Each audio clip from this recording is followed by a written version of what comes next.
Okay, أعوذ بالله من الشيطان الرجيم. بسم الله الرحمن الرحيم.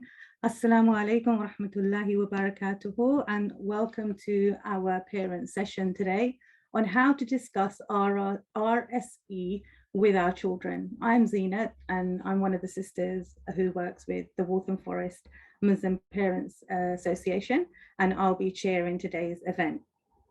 Before we start the discussion today, I'd like to introduce Brother Imam Farouk from Masjid Al-Falah from Redbridge, who will begin with Quran recitation. Okay. أعوذ بالله من الشيطان الرجيم. بسم الله الرحمن الرحيم. لله ما في السماوات وما في الأرض، وإن تبدوا ما في أنفسكم أو تخفوه يحاسبكم به الله، فيغفر لمن يشاء ويعذب من يشاء، والله على كل شيء قدير. آمن الرسول بما أنزل إليه من ربه والمؤمنون كل آمن بالله وملائكته وكتبه ورسله لا نفرق بين أحد من رسله، وقالوا سمعنا وأطعنا غفرانك ربنا وإليك المصير. لا يكلف الله نفسا إلا وسعها، لها ما كسبت وعليها ما اكتسبت، ربنا لا تؤاخذنا إن نسينا أو أخطأنا، ربنا ولا تحمل علينا إصرا كما حملته على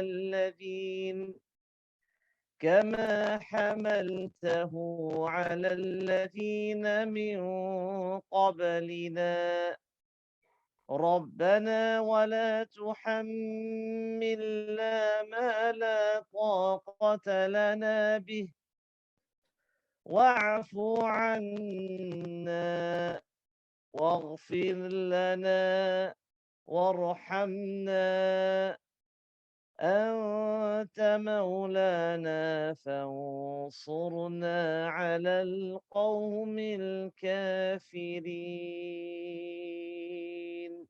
صدق الله العظيم. Bismillah ar-Rahman ar-Rahim. Okay, so Jazakallah khair everyone for joining today. Today's event is organized by Waltham Forest Muslim Parents Association in collaboration with WFCOM, who are Waltham Forest Council of Masjids, the North London Muslim Parents Association, and the Redbridge Muslim Parents Association. So alhamdulillah, we've all come together today to discuss a very important topic, which is affecting our community, our Muslim youth, the future. I thought to begin, it'd be good to go through what we all do. Muslim Parents Association, North London, Redbridge, and Waltham Forest.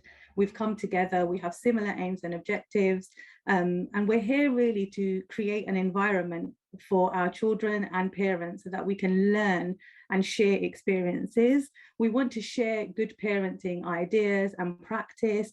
We want to support one another with issues that are affecting our children, especially schooling issues, learning issues, and controversial issues.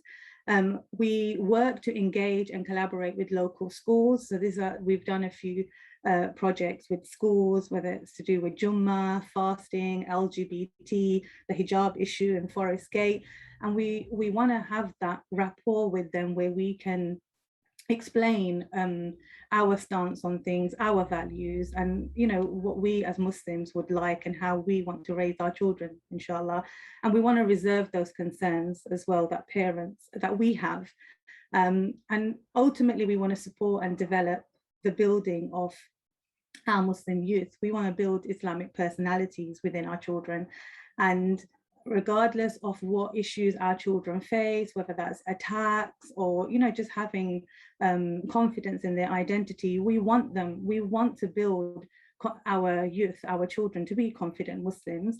And the way we do that through our Parents Forum is to unify our approach in the way we deal with these issues. So inshallah, today is an example of one of the topics that's affecting us, the RSE, Relationship and Sex Education curriculum.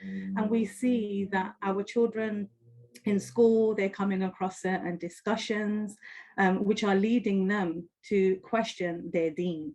They're asking their parents, they're asking the leaders, the imams in the masjids, and what's that question here? Our Islamic values and our morals. So it's important, alhamdulillah, that we come together to discuss this topic. We see that RSE is being pushed and promoted at a rapid pace, and we as parents need to be updated in terms of what's going on. The pace is fast and our children are under immense pressure when it comes to accepting RSE in schools. It's starting in primary and now it's continuing in secondary.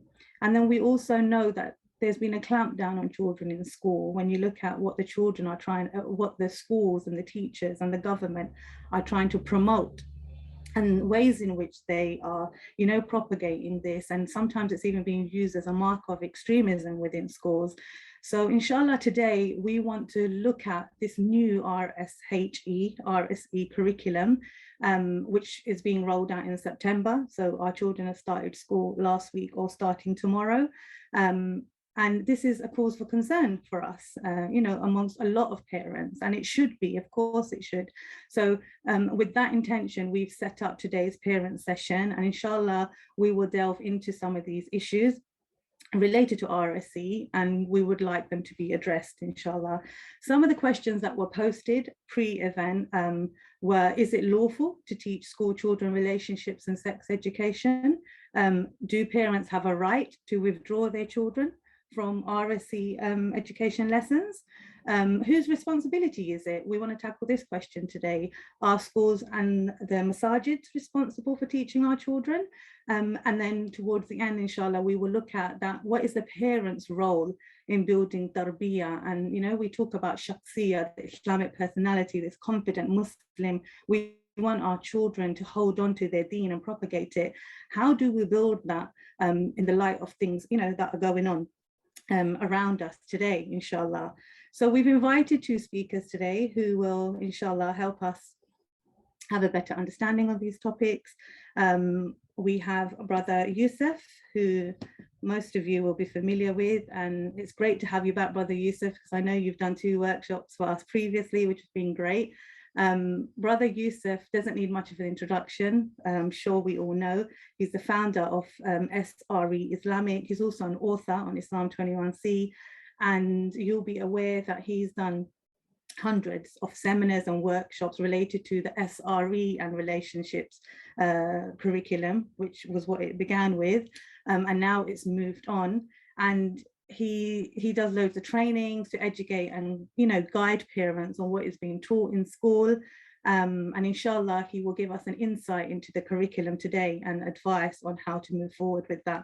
So I'll pass it on to Brother Yusuf Patel, inshallah, to start his presentation. Jazakallah khair.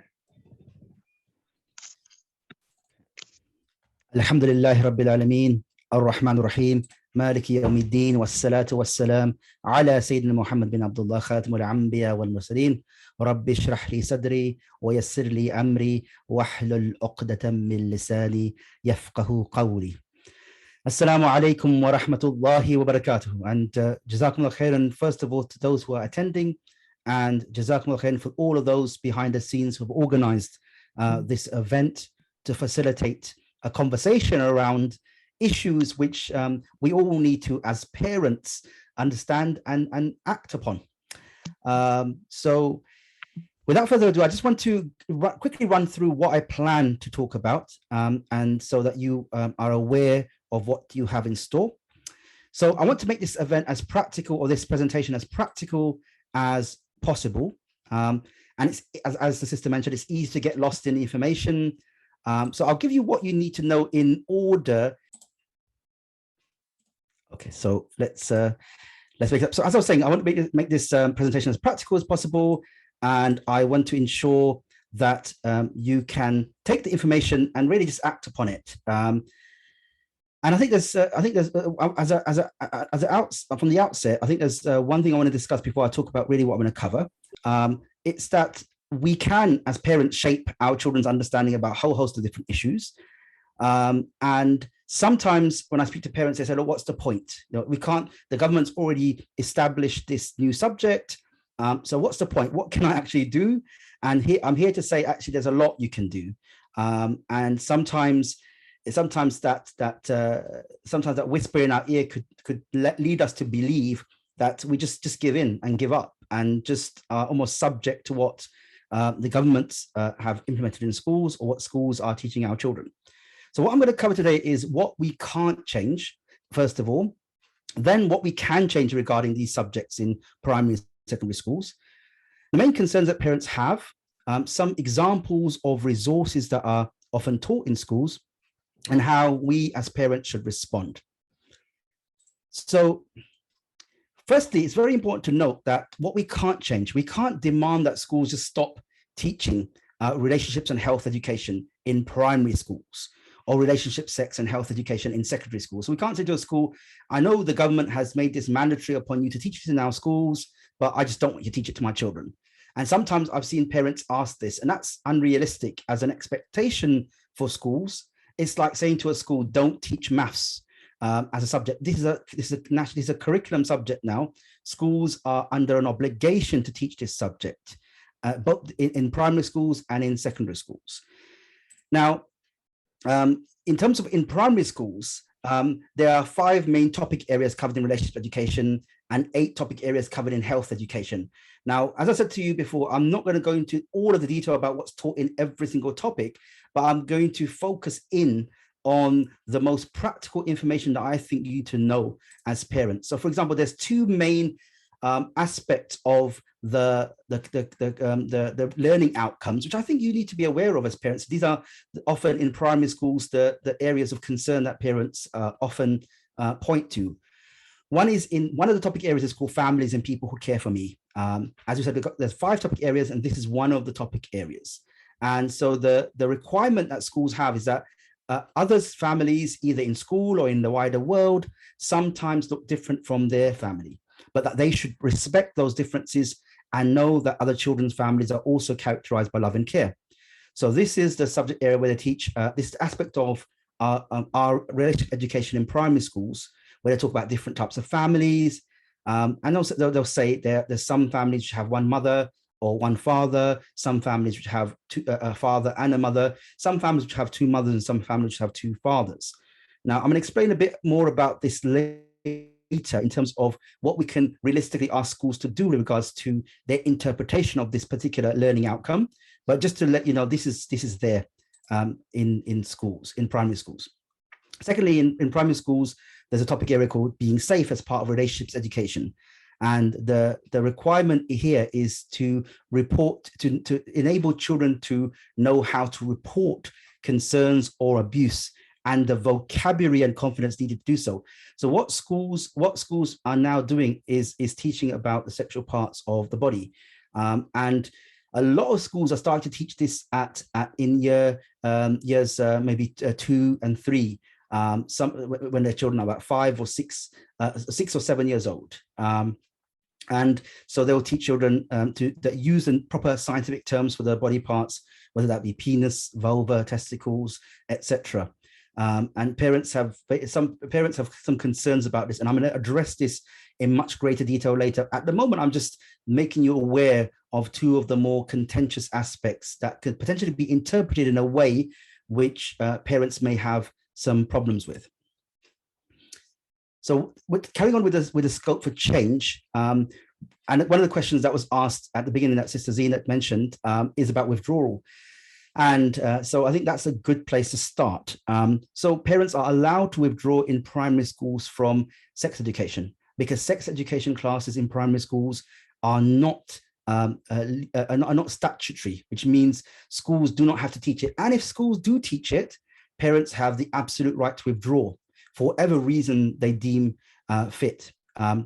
So they can make a request to the school to say, I would like to withdraw my children from sex education classes. And the school will say, yeah, you can withdraw your children from sex education classes. You can't withdraw them from relationship education classes, and you can't withdraw them from the changes in puberty sessions that they have within science. But besides that, you can withdraw them. In a secondary school, you also can withdraw them from the sex education aspect of relationships and sex education in secondary schools. So you can make a request to the head teacher or to the school, whatever the process is defined in the policy, to withdraw your children from the sex education aspect of relationships, sex and health education. Now, you can withdraw them up to the age of 15. And when your child becomes 15, then they will be given the choice of whether to continue to be withdrawn or to decide to attend the classes, and then within one of those final 3 terms that they have in school, they will attend those sex education classes if they say they want to no longer be withdrawn. Now, the key areas in which parents have the right to change or to voice their concerns about, and schools have the flexibility to teach it, because one of the things is that some schools are saying to parents that we don't have flexibility. And I'm going to explain this in greater detail later, but just to say, in terms of how schools teach it, the resources they use, and when they teach the different requirements in terms of that are defined for primary schools or secondary schools, they are not required to teach a particular topic area or a particular learning outcome in any year group. Rather, they have to teach it by the end of primary school or by the end of secondary school. So schools have been given a huge amount of flexibility to decide on when to teach it. So how you teach it, the resources schools use, and when they teach it is up to the schools themselves. And one of the major ways of voicing your concerns is through a meaningful consultation process.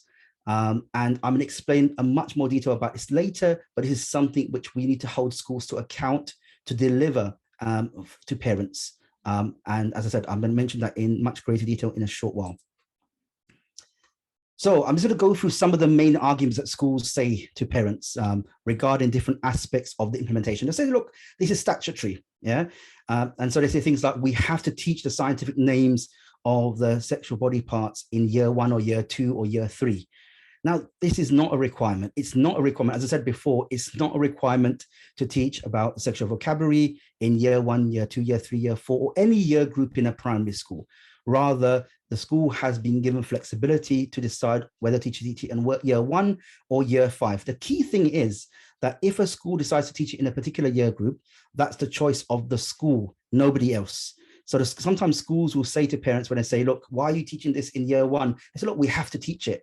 Now they're confusing or they're conflating 2 different things. One is that they have to teach those topics in primary school, absolutely, but there's no requirement to teach it in year 1 or year 2 because the topic areas that when they're outlined by the government in the guidance says very clearly by the end of primary school.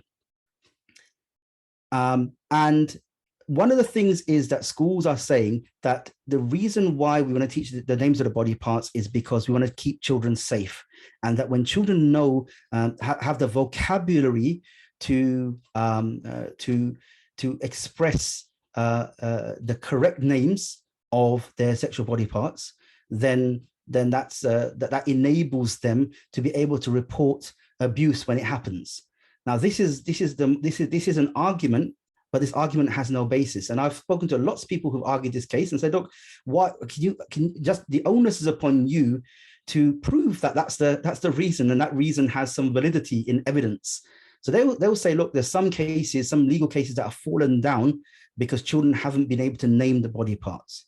And so I said, okay, where are these cases? And they can't refer to them because they've heard it from it's like Chinese whispers. They've heard it from somebody who's heard it from somebody who's heard it from somebody, but they've never actually questioned whether this is true or not. So it's almost like it's like some of these fake news things, yeah, that do their rounds on WhatsApp. But when you ask the person, where did you get that information from? They say, I got it from somebody else who got it from somebody else, but I don't exactly know what the validity of this is. Now, schools have a higher degree of accountability than the average person on WhatsApp. So we would really hold schools to account and say, look, what is the reason? Give us the evidence for this. The issue is, I remember listening to a barrister who said, look, there's no cases that have fallen down as a result of children not being able to name the sexual body parts. Rather, all they have to do is show, and sometimes they can even just point to the parts of their body that were touched. And that's enough, because we don't expect children to be able to go into as much detail about something as traumatic as abuse as an adult would be necessarily asked to go into. And also, schools can use the NSPCC's PANTS rule as a resource that allows children to save themselves or understand what is things that are private. There's no such thing as keeping secrets and things like that. There's a resource that NSPCC has released that enables children to be able to protect themselves from abuse, and that doesn't require them to be able to name the body parts. Schools may argue we have to teach about LGBT relationships. And this is another thing that schools are saying, that we have to teach it. But there is no, in the topic areas, apart from where it says that children need to be taught about different family types, yeah, there's no explicit mention of LGBT relationships in the guidance in primary schools. And actually the government said that it's a requirement for secondary schools to cover this topic, but for primary schools, they don't have to. They don't have to. We highly recommend it, but they don't have to if they decide not to choose. If they choose not to do so. So firstly, we just say to school, okay, just there's no point in teaching it. There's no need to teach it. Yeah. If they say no, we have to teach it. Then we need to say to them, okay, then rather than teaching in year one, maybe teach it in a later year group. And when they do teach it, they should teach it in a factual way rather than in a way which promotes different lifestyles. So they should say, for example, some children have 2 dads, some children have 2 mums, and that's it. There doesn't need to be any other commentary. So some schools will say, isn't that great? Wouldn't you like to be in a family of 2 dads or 2 mums? Why is it necessary? In order for children to understand different factual family structures, to be then given that additional narrative to say, isn't it a good thing? Because that's promoting a value choice rather than explaining a reality of the society in which we live. Schools also may argue we have to teach about human reproduction in primary science. A number of people, even teachers who I've met, who have argued that there's a requirement, an explicit requirement in primary science to teach about human reproduction is amazing. It's like, imagine if I was to go to speak to a lawyer and said, look, there's something called the Health and Social Care Act. And he says, no, that act doesn't exist. I would expect somebody in the profession to know about their field. So lots of teachers will say, look, it's a requirement. And you can easily go to the internet, go to the National Curriculum Science requirements on the education.gov website, and you can very clearly see there's no requirement to teach human reproduction. Rather, there's a requirement to talk about reproduction as a cycle, as part of the life cycle. There's a requirement to talk about some reproduction in plants and some mammals. So if a school were to talk about how frogs spawn, things like that, that's a fulfillment of that requirement.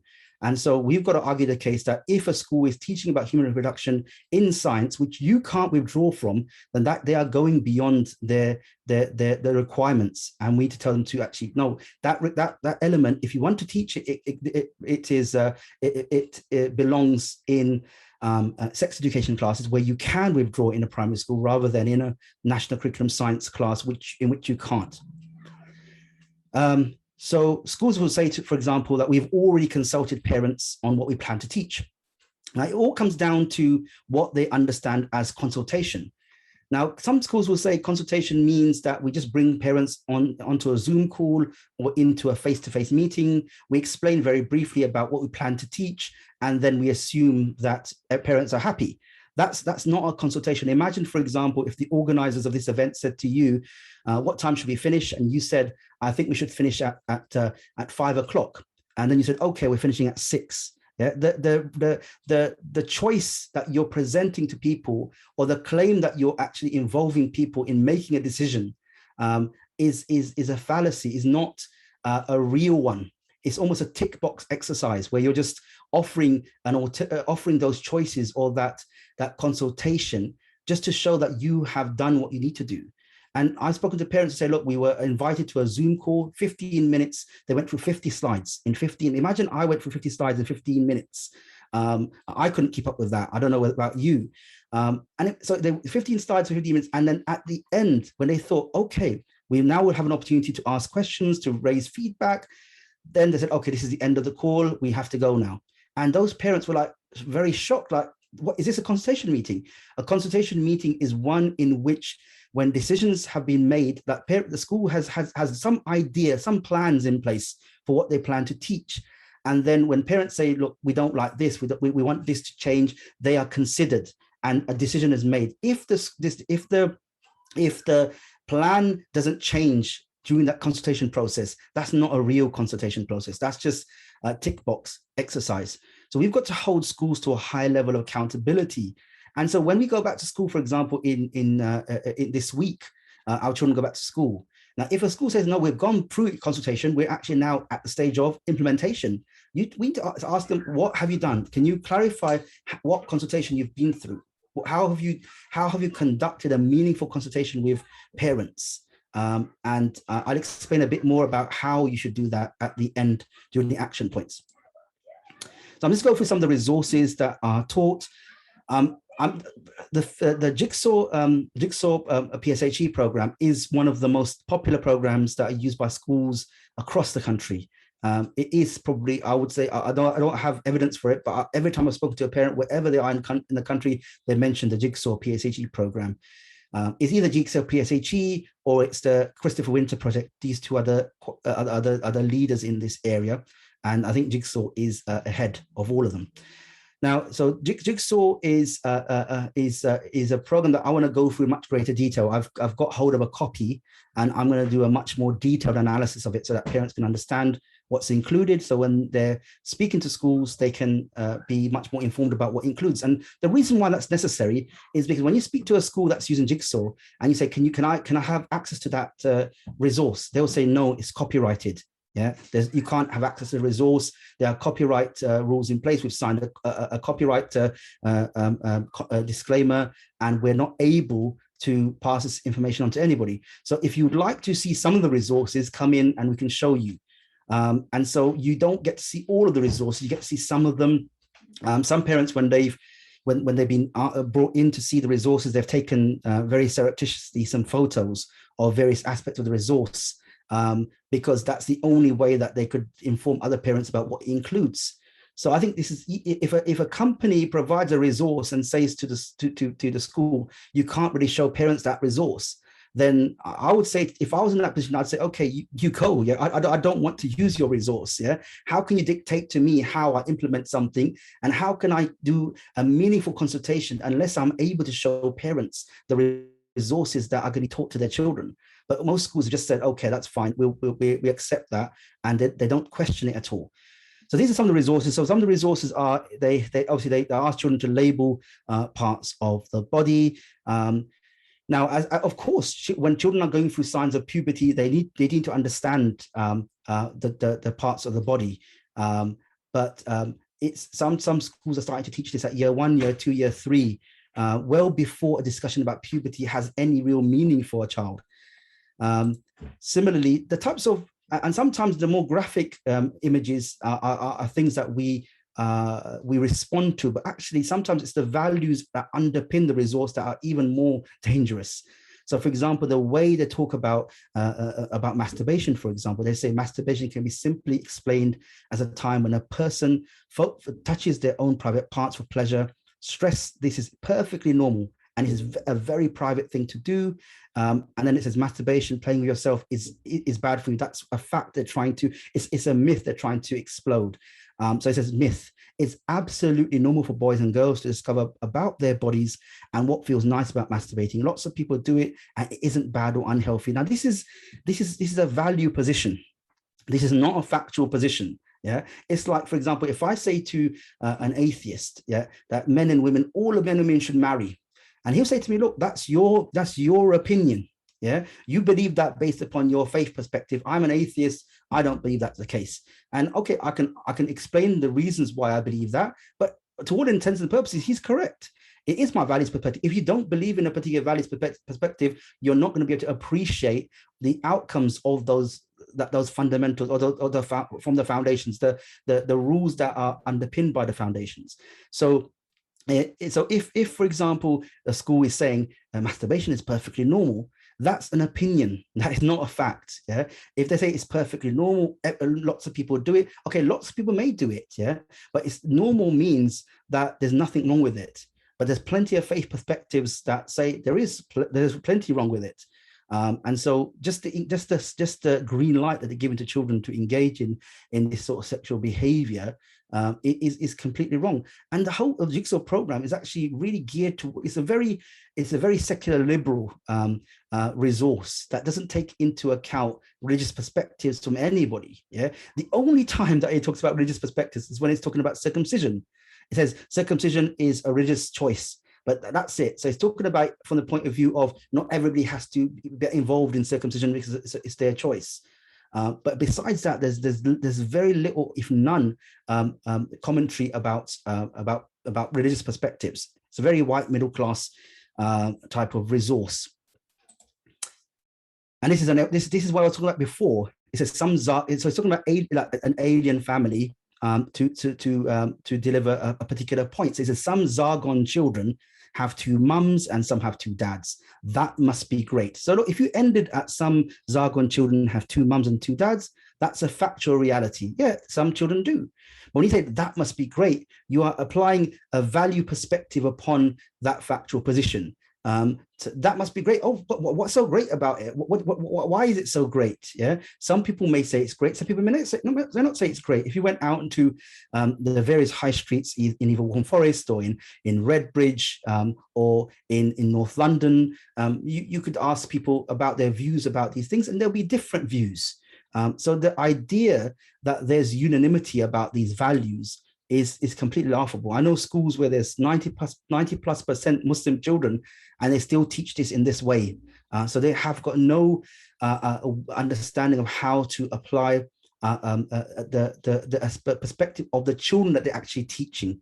So the action points really I want to focus on, because we don't have very much time to cover those. But I think we need to hold schools to account in conducting meaningful consultation. So what did I say meaningful consultation is? It's when parents are asked for their views and their views are taken into account when shaping the program. And consultation is also important because when it talks about resources in the guidance, it says that the schools have to take into account the age and religious backgrounds of pupils. Now, we need to hold schools to account, say, okay, how have you taken into account the religious background of pupils at your school when you decided upon the resources and how to teach these subjects? And most schools will say, no, we don't really, or they say, oh, we've spoken to some imam who they can't name, and that's it. Now we need to hold schools to a higher degree of accountability regarding that. So ask them, how have you conducted consultation with parents? And ask for that in writing. Don't just ask for it verbally, because when you ask for it verbally, you've got no evidence of their response. But if you ask for it in writing, you've got some evidence, you've got a paper trail. They have to answer factually, because then you can always go back and double check whether they've done what they claim they did during the consultation processes. So now we come to September. We're in September. Schools are starting. Don't just think we're moving into implementation, that's enough. No, we've got to hold school to account to a higher degree of accountability and say, look, what have you done to consult with parents? I think also we need to pick out battles. There could be 50 things that you've got a problem with in terms of what they're teaching in schools, but you can't aim to change all 50 things. really pick a few things that are the most dangerous for our children. If they're teaching about sexual parts of the body, or they're teaching some explicit materials in the early years of a primary school, then ask them to push that back to later years. I remember one school, and I spoke to a parent recently, and he said, look, we spoke to the school, we had a long battle with the school. They were planning to bring in Stonewall. We managed to reverse that decision and said Stonewall was no longer going to be brought in. And then after, parents were not happy about that. And I thought that's actually a huge win. Yeah. Stonewall coming into your children's school is a nightmare. It's not a good result. If you manage to reverse that, that is a big win in the greater scheme of things. So don't think that those small wins are not wins. They should be wins that you celebrate. And that's when parents come together and put pressure upon the schools to rethink how they're teaching these subjects. So pick your battles, and the focus should really be on the resources and the year groups. Yeah, trying to get some of those more difficult resources out of the teaching, and also move some of the more complex or adult type conversations to later year groups, to year 5, year 6. I think that our objective is to minimize the harm, is not to completely eliminate everything. It's not possible to eliminate everything, but we can minimize the harm. It's really important. In my previous example, I talked about working with other parents. Now, if you're a single parent who's shouting to the school is hard, it's not going to listen to you, really, to be honest. It's going to sideline you. Sometimes schools, unfortunately, they respond in such a way that they almost are like a colonial power that is trying to co-opt certain people and almost create divisions between various people and say, look, those parents are okay with it. You are the lone voice who's not okay with it. And then they justify their policies for that. They're very political. So try, even if parents are not going to be fully able to do everything, and you've taken the lead, and may Allah reward you for that if you're one of those parents, then just at least get those parents to support you in what you're doing, and not to sabotage that. Sometimes when parents have been saying, look, this is not acceptable, other Muslim parents say, no, that's actually fine. You know, our children need to learn this. It's really bad. This is sabotaging the good work of parents who are working on behalf of all parents. And also use your right to withdraw. If you looked at resources in primary or secondary schools, sex education resources, and you're not happy with those, then please do take your right to withdraw.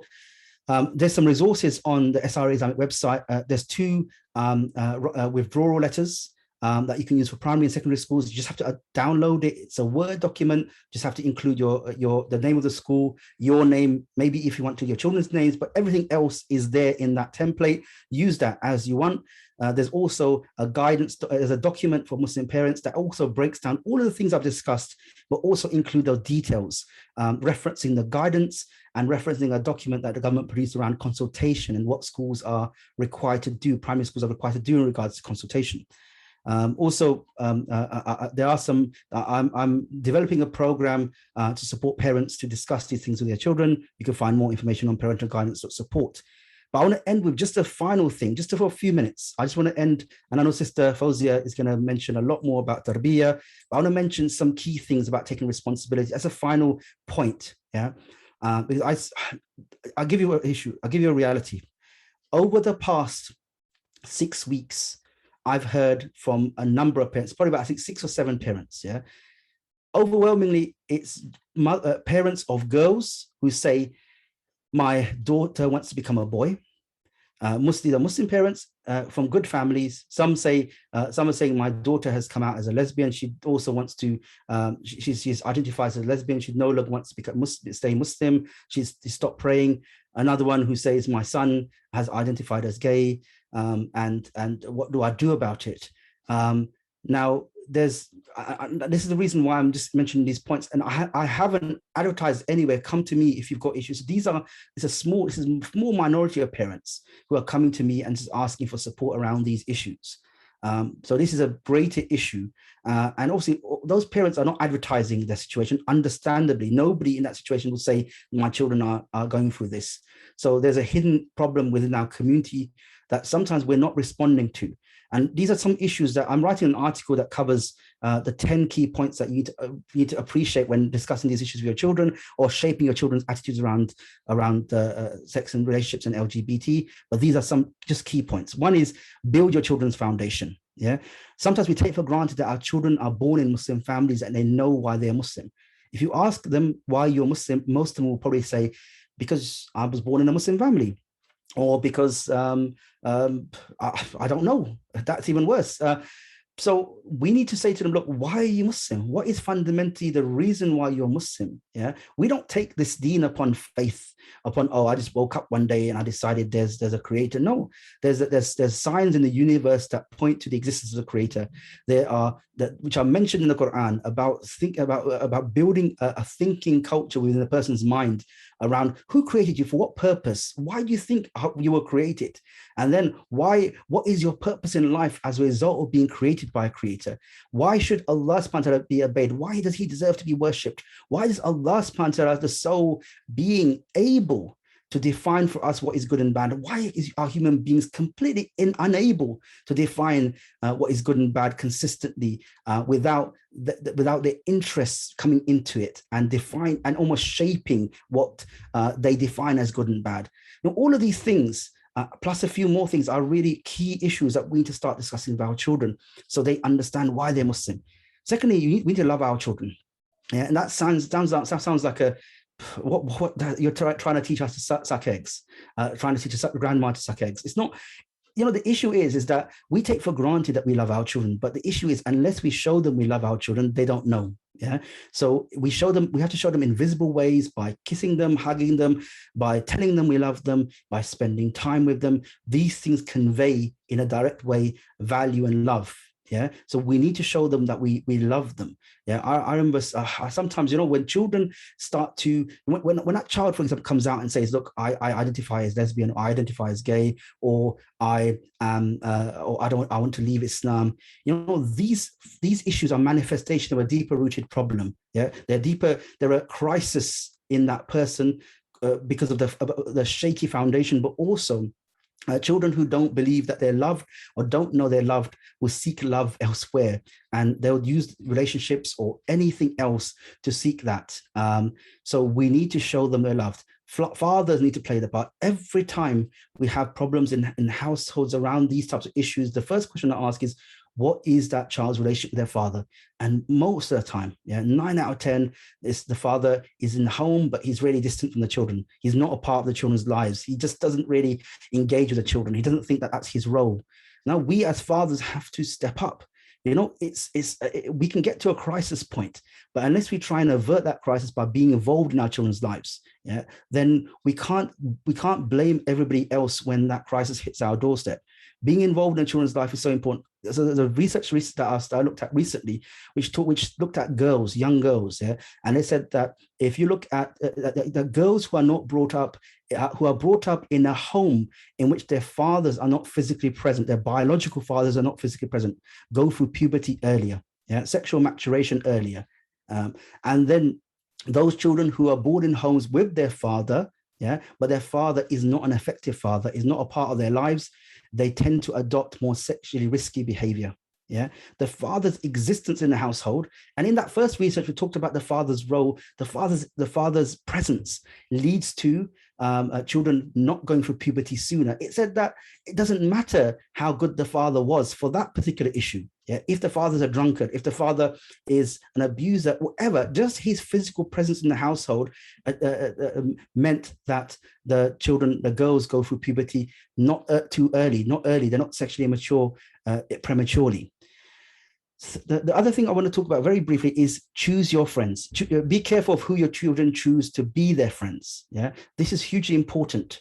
Friends after us as their parents, they they have the greatest influence in our children's lives. And obviously, the Messenger of Allah talked about how we are upon the deen of our friends. Yeah, so choose your friends wisely. We need to be very careful about our children's friends. They could lead them, they can make them or break them. So that is a huge. And in situations where, in the situations where there was a girl, I was talking to the father, where she wanted to be a boy. It was because she got into a group of people who had that thinking, and they were all of that same mind, and so she got taken in by that fad, and then she's now in a situation where she says, I want, when I'm 16, I want to be able to start the transition to become a boy. May Allah save us and our families from that. We also need to give our children permission to discuss sex relationships and LGBT with us. Yeah. I spoke to a mother recently who said, look, my son came up to me and said, just ask me a question, what is sex? And I just couldn't answer. Yeah. I said, why couldn't you answer? Why did you feel that you couldn't answer? She said, I didn't know how to answer. I was embarrassed. I just didn't know what to say. And this is understandable. So I gave her a few tips on how to respond, how to almost allay those fears, and what's at stake if we don't become the go-to people for our children to come to around these issues. Then where are they going to, and who is shaping their attitudes and behaviors around sex relationships and LGBT? So with that, I'll just end. If you ever have any questions around any of these topics, please do feel free to contact me, and I look forward to taking some of your questions at the end. And may Allah reward you for listening, and may Allah enable you to benefit from what I've spoken about and what Sister will speak about in a short while. Jazakumullah khair. Assalamu alaikum wa rahmatullahi wa barakatuh. Jazakallah khair, Brother Yusuf. Brother Yusuf, before Sister Fozia joins us, we'll take a few questions, inshallah, because they're aimed at your presentation. Okay. They were in the chat. If anyone else has any questions specifically for Brother Yusuf, please add them in the chat or raise your hand. So we've got two. Sister, where's it gone?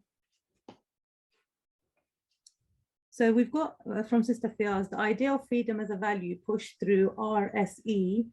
How should we as Muslim parents understand this? Is it a universal value?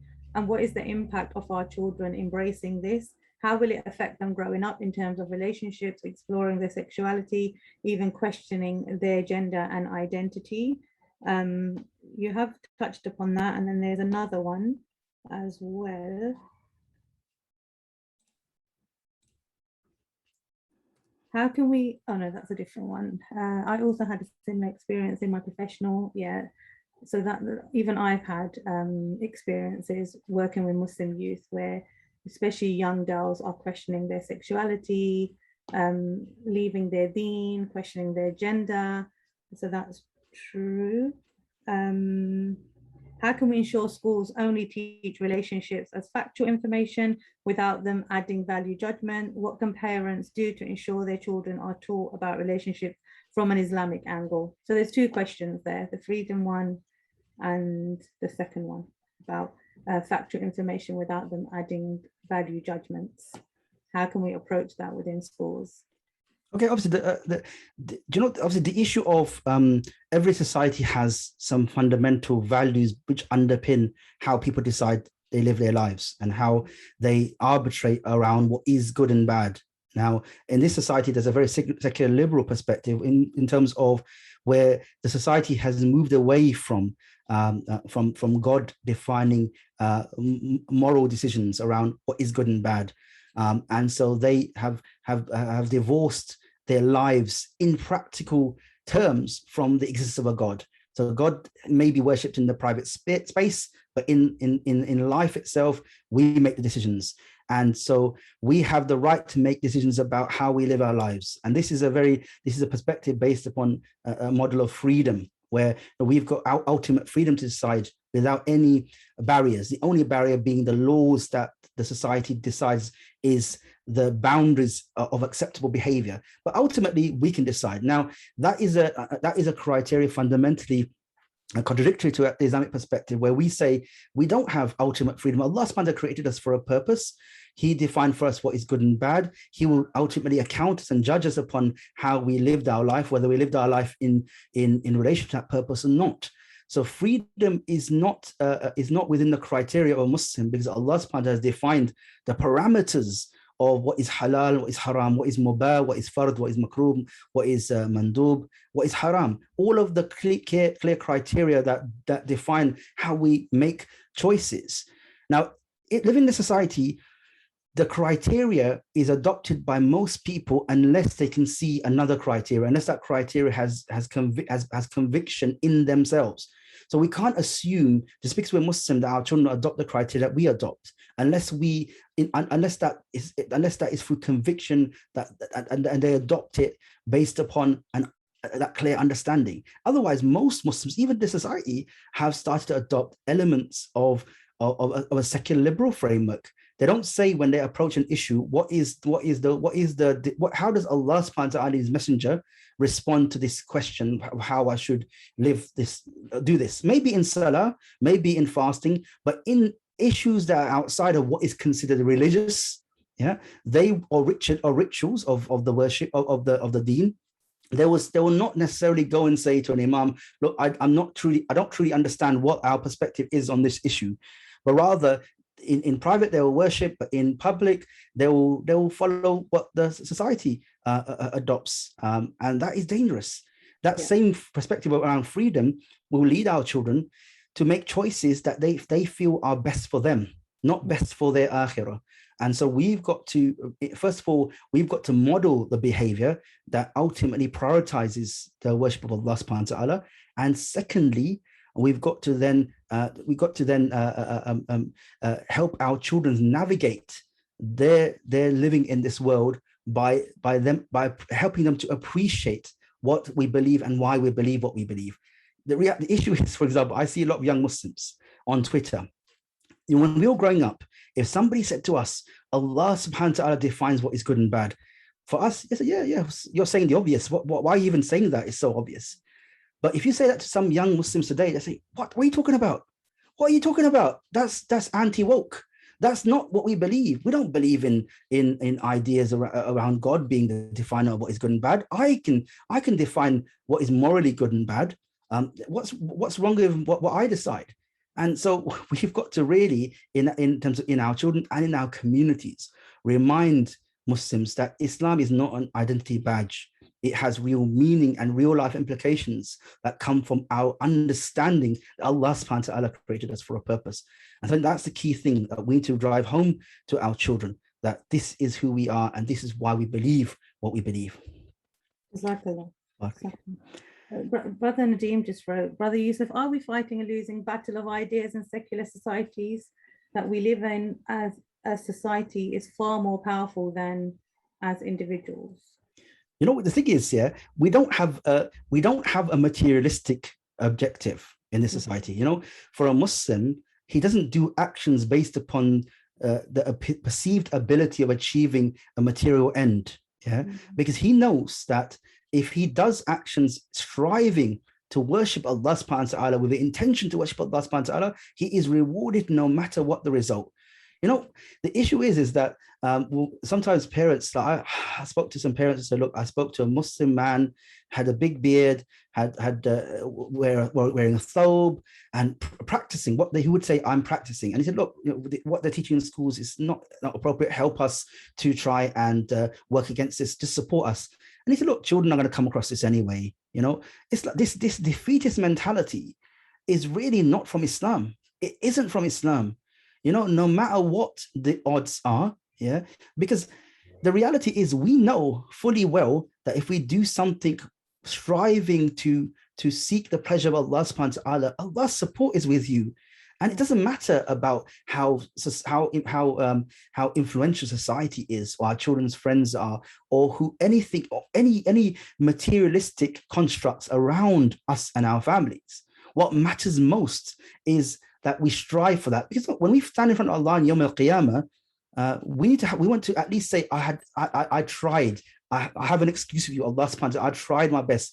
It could be that, and I'm not saying that there's a clear formula, but if you do this, this, and this, your children automatically turn out good. No, all of us are in danger, including myself. All of us are potentially at risk where our children will grow up with different values to which we grow up with, even no matter how much we strive and we make dua to Allah subhanahu wa ta'ala to give us the strength and ability to raise our children in line with the values that He subhanahu wa ta'ala elevated mankind with. And so we just need to be mindful that sometimes the effort is enough. And just going to a school and standing up for the values of our children is a public affirmation that we value those values. Yeah. When we say, no, it's not important anymore, that is the beginning of the end, that we're going to give in to this, we're going to give in to that, we're going to give in to everything. In the end, what guarantee is there then that we will continue to do that? You know, the Prophet said, and this one final thing, if you see a munkar, change it with your hands. If you can't speak out against it, if you can't feel it in your heart, because after feeling in your heart, you've accepted the status quo. You've accepted the munkar around you. Yeah. Even if there's munkar around you, you will never be able to change it fully. You still need to hate the munkar. You need to have hatred for the munkar, for the evil around you. And because that enables you to respond to that, even at the level of speaking out against it with your children. Yeah. If at the end of the day, we're so confused that we no longer see the munkar as munkar, that's the beginning of the end. And may Allah subhanahu wa ta'ala save us from that. From that. Ameen. Jazakallah. Sister Sarah Amirat, if you could unmute yourself and ask your question. You've got your hand up. Jazakallah. Assalamu alaikum. Jazakallah for arranging this kind of thing. Recently, an incident happened to me where my son is about to start his year 12 tomorrow. And before he started, he went into the chat room of that college and they start having discussion about LGBT, thinking that there are many Muslims in the chat box. But then there was a backlash and they said, oh, you are against LGBT, so we're going to tell every student in the college, you will be informed, all the teachers will be told about your views and no one will be your friend. And he's got special needs and wheelchair and he is really struggling making friends. He's so scared now. He hasn't started college yet. And this is kind of thing he's facing at the moment. It's very hard for me to deal with him at the moment. So he said, I'm never going to say anything against LGBT. So this type of peer pressure is quite a lot for our kids at the moment. How can we handle this? I think firstly, sometimes we need to push back against this. You know, the LGBT lobby are the biggest bullies out there. And that's, I'm saying that because that's the reality. Yeah. And most people affirm that. Yeah. You can't have another view about a matter, even if you have that view. And that view is just a sensible difference of opinion. Yeah. You have to believe in word and deed everything that they want you to believe in. It's like the Spanish Inquisition. It's like you're forced to accept everything. Now, what we got to say to the school, I think you should go to the school and say, look, this is what happened. My son has different perspectives on these issues. He's not saying that he's not trying to interfere in the way people live their lives. That's their choice. But he has a different perspective that comes from his religious perspective on this issue. And somebody said this. Now that person should be reprimanded for that. How dare that person say they're going to tarnish somebody's name to everybody, and they're threatening him with some sort of punitive action, no matter, even though he's got no official power, but he's actually using what power he has to silence somebody. Just basically go to the school and complain and say, look, this is unacceptable. We've got to tell children that they have differences. They live together, they work together normally, but we all have different views about different things. And when people express those views, they shouldn't be shouted down. Similarly, schools which discipline children who have express a different view, we need to push back against that. Yeah. Sometimes when we don't push back, it allows this to continue. And you need to say to your son, look, no matter what some people say about what you believe, the fact that you said what you believed in a polite way, well done. You know, you have fulfilled the requirements of your deen. Yeah, and many people would shy away from that. So well done. You did a good thing there. Just and don't feel as though you need to hide what you believe. As long as you say it in a way which does not call for people to be killed, or you're not saying something very drastic in terms of from that perspective. You're intellectually discussing a perspective about a matter for which you disagree. then don't worry about what people think about you. And Allah subhanahu wa ta'ala is always going to be with you on this issue. But I think just really take actions with the school and say, preempt that and say, look, this is what happened. I'm not sure whether this person's going to do what he said he's going to do. Probably he won't. Yeah, it's just an empty threat. But even if he doesn't do it, still go to the school and say, this was what happened. I want him to be spoken to. This is not acceptable behavior from any student of this college. And just advocate on behalf of your child in this situation, inshallah. And if you need any help, please get in touch with me. Jazakallah. Sister Fiaz has put up a surah from Surah Tarim, verse 6, where Allah subhanahu wa ta'ala, he tells us, "O you who believe, save yourselves and your families from a fire whose fuel is men and stones, over which are appointed angels, stern and severe, who flinch not from executing the command they receive from Allah, but do precisely what they are commanded." SubhanAllah. As parents, she's written that we will be accountable for our children as amana from Allah subhanahu wa ta'ala. And that, alhamdulillah, it's so good to see so many parents here today. And it's so important that we understand that we are the first school for our children, and anything that will harm their tarbiyah, we need to be proactive to counterattack all those narratives that go against Islam. So Jazakallah for that, Fiaz. And I will move on to our second talk today, inshallah. Jazakallah, brother. So Sister Fozia, inshallah, who is the head teacher at the Islamic Shakhsiyah Foundation. She's also a speaker and a parenting coach. Inshallah, she will be discussing with us the parents' role in building tarbiyah and the Islamic Shakhsiyah, Islamic personality within our children. Assalamu alaikum, Sister Fozia. Wa alaikum salam wa barakatuh, sister. How are you? Alhamdulillah, I'm good. Nice to have you with us. Barakallah feeki, may Allah reward you, jazakallah khairan. I'm just going to start my slideshow, inshallah. Bismillah, jazakallah khairan for having me on, and I'm really pleased to see so many parents joining today, because I think it shows that we as parents, as accountable adults, that we are dedicated to fulfilling our role. So this is a good thing, mashallah. Bismillah ar-Rahman ar-Rahim. So mashallah, Brother Yusuf, you've really covered a lot in your workshop, and the PowerPoint was very informative. I can see so many questions which I had sort of put into my presentation being answered already. And I think what I'm looking to do is really just bring it back to the reality that Allah subhanahu wa ta'ala has ordained a particular fard on us as parents, and when we right before we have children, when we take on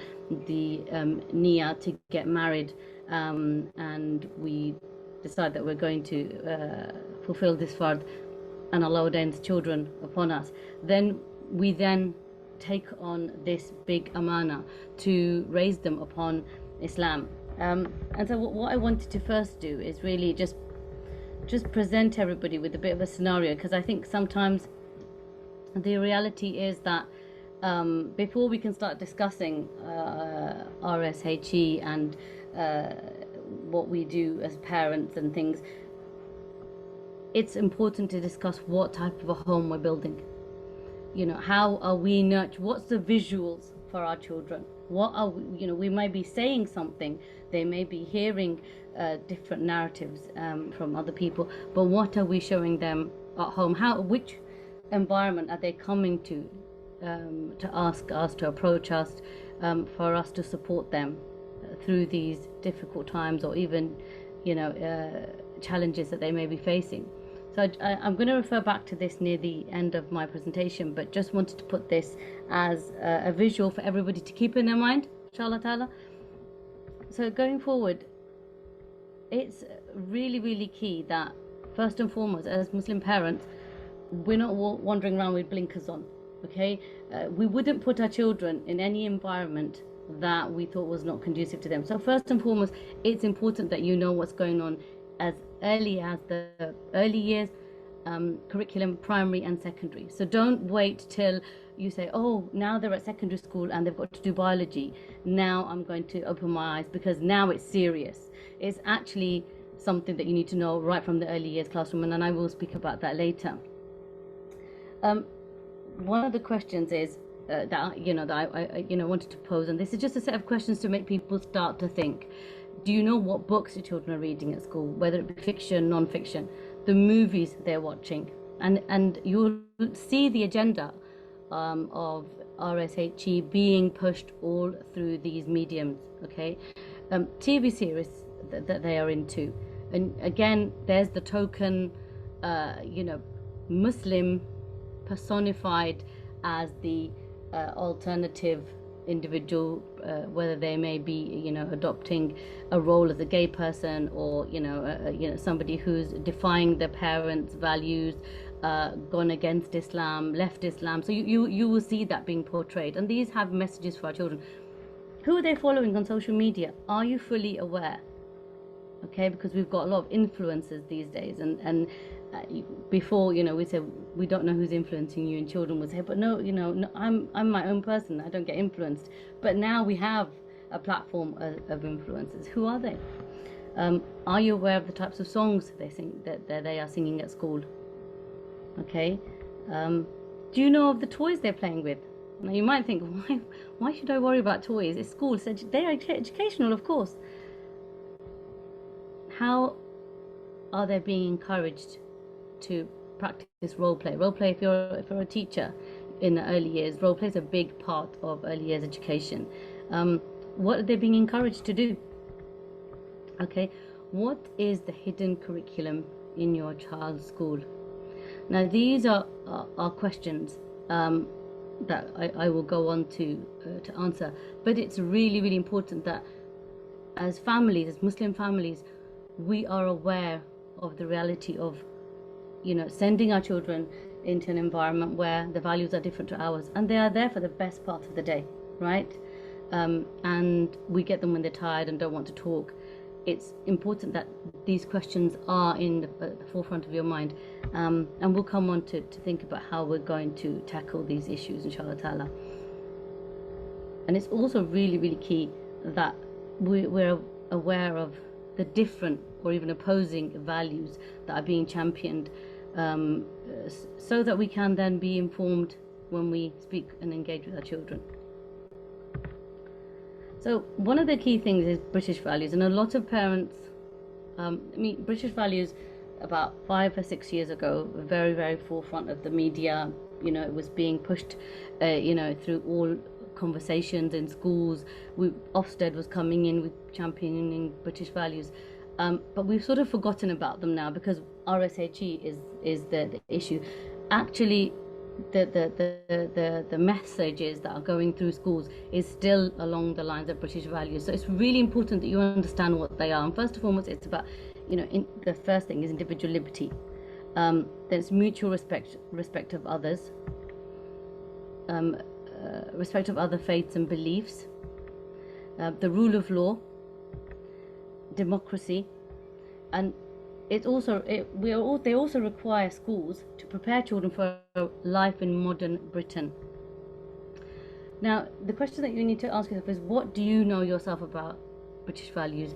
How are your children being taught these in school? Have you opened up, have you gone onto the .gov website, looked at, what does British values mean? Okay, try to understand that your children are being taught a particular type of understanding about leadership and accountability, decision making, team meetings. How do they protest against or petition against laws that are being made? They're being taught, what legislation is, what working policies are, how the law and code of conduct is in Britain. But it's also that it's very, very secular. Okay, it's not going to have a divine element in it. It's not going to have a narrative which discusses, although they say they respect beliefs and faiths other than Christianity, and let's just say secularism versus faith and belief. They will do that in a very piecemeal way, and children will fast come to realize that Islam or Christianity or Judaism is for the RE lesson, and it's for a a private thing that you do at home. You don't wear that every day to school. And a hijab is, and anything that we may outwardly present is more of a cultural thing. So things are being played out in a way that children are presented with particular scenarios and thoughts that they start to mentally think, right, they're categorizing, okay, so this is how we live using these values because this is how we function in Britain, and this is how we live, okay, at home because that's cultural, it's coming from my parents, not really linking into what I'm doing, what choices I'm making. And so as parents, it's really, really important that you have the discussions of what is individual liberty in Islam. What is mutual respect of others from the Sunnah? What does the Prophet Muhammad ﷺ teach us about that? Yes, how do we respect faith and belief, okay, as a Muslim? Because then you're giving them a Islam-centric and an Islamic understanding, and they're able to then dialogue confidently with somebody who presents an opposing view. And they can do that in a way that they're not challenging, but they're saying, actually, yes, that's a secular perspective, but here we have from the perspective of my deen and my understanding, my way of life and how I live as a Muslim, this is what I think. And these questions and these dialogues can take place at a very, very young age, and as parents, we mustn't feel shy to think, oh, well, maybe this is going to go over their head, let's not talk. Actually, if they're being taught this at school, then you need to be giving them an Islamic perspective at home, okay? And from Islam, again, as parents, it's so important. And mashallah, the sister, she put the ayah up about saving your children from the nar jahannam, for which is fuel, for whose fuel is man and stone. It's really important that we understand what is fard in Islam as parents upon us to do for our children. Okay, aside from, yes, the milestone and raising them, to be good people, it's really important that we take it back to the Quran and the Sunnah. What does Allah subhanahu wa ta'ala want us to teach the next generation of believers? What does it mean to be a Muslim? What does it mean to observe the fara'id? What does it mean to live Islam? Okay, so knowing Allah subhanahu wa ta'ala, knowing what belief constitutes, the knowledge of him, even as young as the early years, and we do it in our classrooms at school, in early years classroom, we talk about how Allah is one and Allah has no partners. Do a very child appropriate tafsir of Surah Al-Ikhlas. Show them, oh look, Allah made the sun and the moon and the sky, and when you do this at the age of 3, at the age of 2, and you're having these discussions in a very simplistic manner, you're building the foundations of Iman. And then as they grow, as each year passes, that knowledge just gets a little bit deeper. But it's obligation on every Muslim to know, what the meaning of the Shahada is. In a very simplistic way, we can teach that to our children. And it needs to be revisited. Just as, we recite the times tables with our children. And some children are really good at memorizing, others they forget. Then we say, oh, do you know what a pronoun is? Do you know what a noun is? Okay, let's do adjectives. Okay, let's do spelling strings. We practice this. But do we ever go into, our children's rooms and say, so who can tell me the meaning of Shahada? What does it mean for us to submit? That's a really big word. But am I submitting if I do this, or am I submitting if I do that? How are we dialoguing? How are we having that sort of, in Arabic they call it hiwar. How are we having that back and forth discussion where we're reminding and nurturing? And Allah says the reminders are beneficial to the believers. Okay, so we need to be, as parents, when we're doing dawah to our children every day, from the time we wake up in the morning till the time we go to bed. We have to incline their hearts to love Allah, to submit to Allah. And it's important we emphasize this, like Imam Bukhari says, the notion of seeking knowledge before it goes to action. So ask them, so Allah said we have to do that. Where does he say it? Where does the Prophet ﷺ say that? Yes, take them back to divine text and the Sunnah. Don't leave it hanging in the air. Oh, and then it becomes old wives' tales. It becomes, my mom told me, my dad told me. Instead, it should be, okay, what hadith is that? Is it Sahih? Oh, where's that from? And it's fine for an 8 or 9-year-old to have that discussion, because that is them owning their deen and doing it through understanding. And as parents, sometimes I've heard parents say, yes, but it's a bit complex to say this is mubah and that's madhub and this is wajib and that's what. I mean, they're a bit young. Why not just let them do it and we'll tell them later? But then by that time, you know, children who've grown up in a secular mindset and confusion that they don't see Allah's hand in anything, you know. So it's so key that we understand as parents there is further knowledge in Islam we must pass to our children.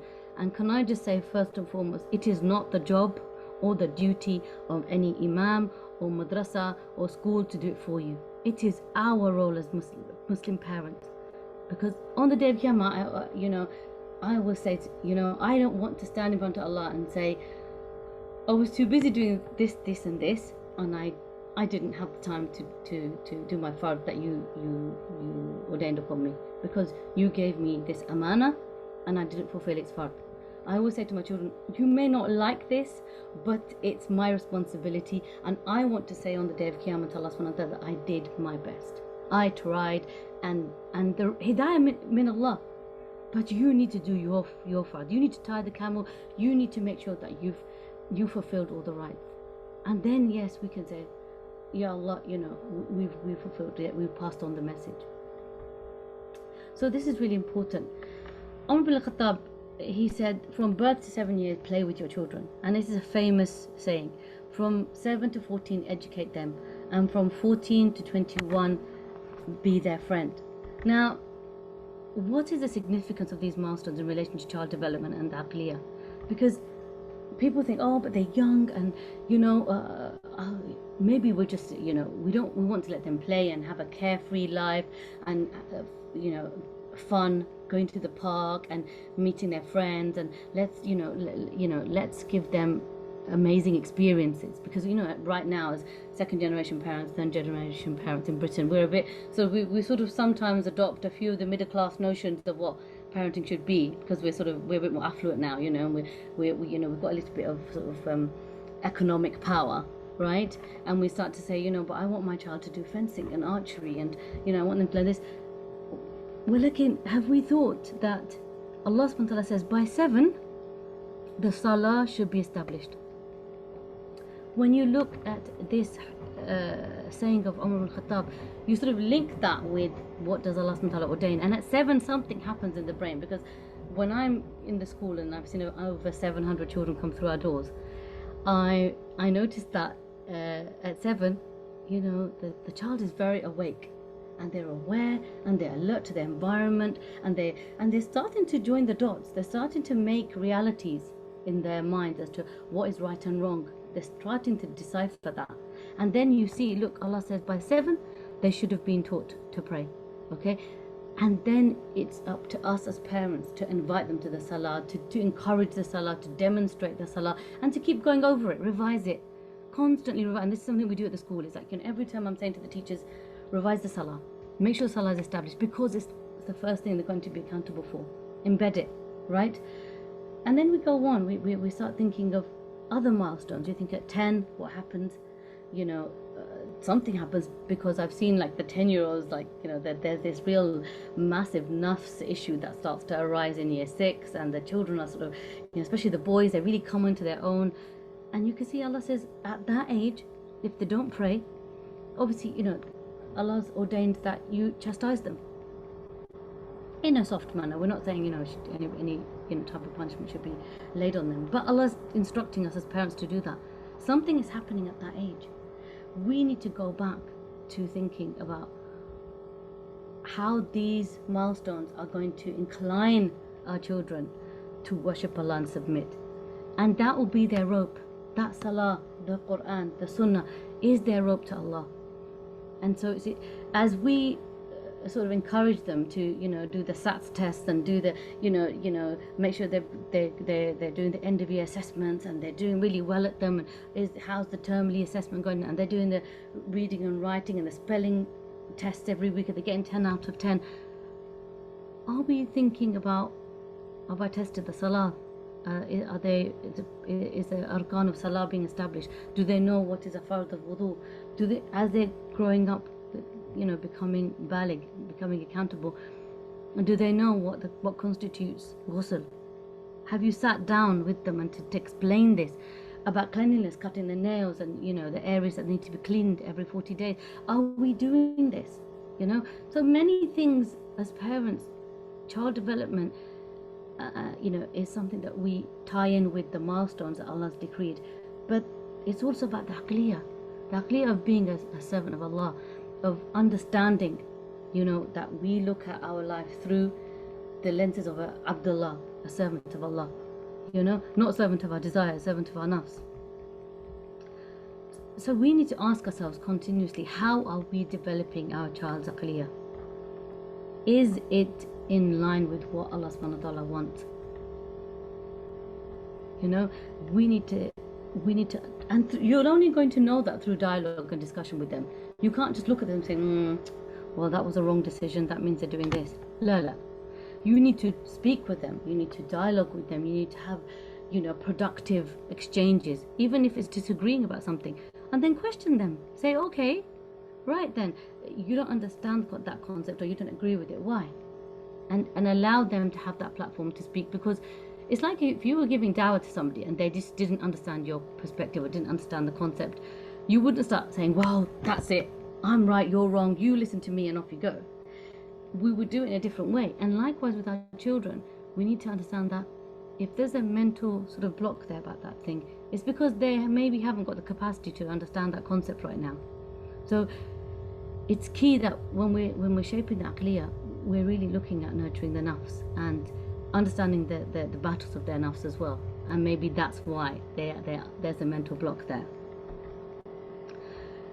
Again, part of shakhsiyah development is preserving the fitrah as much as we can, because the fitrah, obviously, it's something which is innate in us, as Allah created us. And this is why you see, every 1.5-year-old, whether they're in Somalia or Bosnia or Timbuktu, they're going to, if they see a chocolate biscuit, they're going to open it up and lick the cream inside. That's what children do. The fitrah is something which is from Allah. But as parents and the environment we put our children in, and how we nurture them and shape them, is what is going to be imprinted. So if we encourage them to, wear loose garments and to be modest about their haya, and not to show, when we decide to take them to the beach, and we don't just say, okay, then yes, no matter how, sort of, even if they're 3 years old, we don't start sort of saying, all right, it's okay for you to wear a bikini, you can get into the water. Sometimes it's about having a little bit of foresight and thinking, well, it's probably better if they're long and loose and covering, because you've got an end goal that Allah subhanahu wa ta'ala wants you to raise this child with haya and modesty. So it's all about sort of thinking, where's long term, although we don't want to sort of put burdens on our children and make them feel like, they're in this sort of regime of like, cover up, don't do this, don't do that, make them all very, very sort of paranoid. But still, they should be, as parents, we're sort of thinking, right, we're preserving the fitrah in all areas, whether it be what they see visually, what they hear, how we choose different types of clothing for them, because ultimately there's an end goal, isn't there? We want to raise them upon deen, upon the haya of Islam, so it's really important that we sort of think these things through, even though sometimes at the moment we sort of think, well, we can do that notion of sort of being not accountable and being young. We don't need to stress so much about it. As parents, it's really key that we think about how we're empowering our children or helping our children to tame their nafs and control their desires. And that's it's that you see those experiments where they have these smarties, and they put 2 smarties in front of children, and they tell them, right, okay, if you don't eat these for the next 10 minutes, then you're going to get another 5. And some children get past the 10 minutes and they sort of got that little bit of strength of character and they can do that. Other children are like not able to sort of overcome their nafs, and they they can't wait. And this is human beings. You know, not all children come in one size, but it's about knowing your child's battle with their nafs. What is it that really is challenging for your child? Or maybe you've got 5 or 6 children. What is challenging for each child? And it's so important to, and they will have different challenges through life, different milestones. You'll be able to have those conversations, and this is key to raising them upon Islam. If we're going to help them to go into environments where their principles and their values are going to be challenged, where they're going to be presented with, you know, opposing lifestyles, like, you know, and they're told, you know, the way that people have relationships and how they live is opposing theirs, and they're going to have the strength of character to say, well, that's not something that I believe in, and I don't want to take part in that. We've got to make sure that we're empowering them and enabling them to be able to control their nafs with the small things, inshallah ta'ala. And the aqliya and the nafsiya need to be nurtured together for the shakhsiyah to develop. So it's sort of, they go hand in hand, and it's impossible to do that without giving them the understanding of who Allah is, what Allah subhanahu wa ta'ala created us for, how He wants us to live our life, and what is the source of our knowledge, and how do we make, and we need to package that in a very, very child-friendly manner, you know. So it's really like sort of just further just asking questions, and again, like the, you know, the aim of today is just really to just probe everybody's thinking a little bit, you know, thinking about, for us to reflect, you know, how are we raising our children, you know, and Ali radiallahu anhu, he said, raise your children for a time that is not your time. If you think about our values that we hold today, I mean, I certainly wasn't raised for an internet age.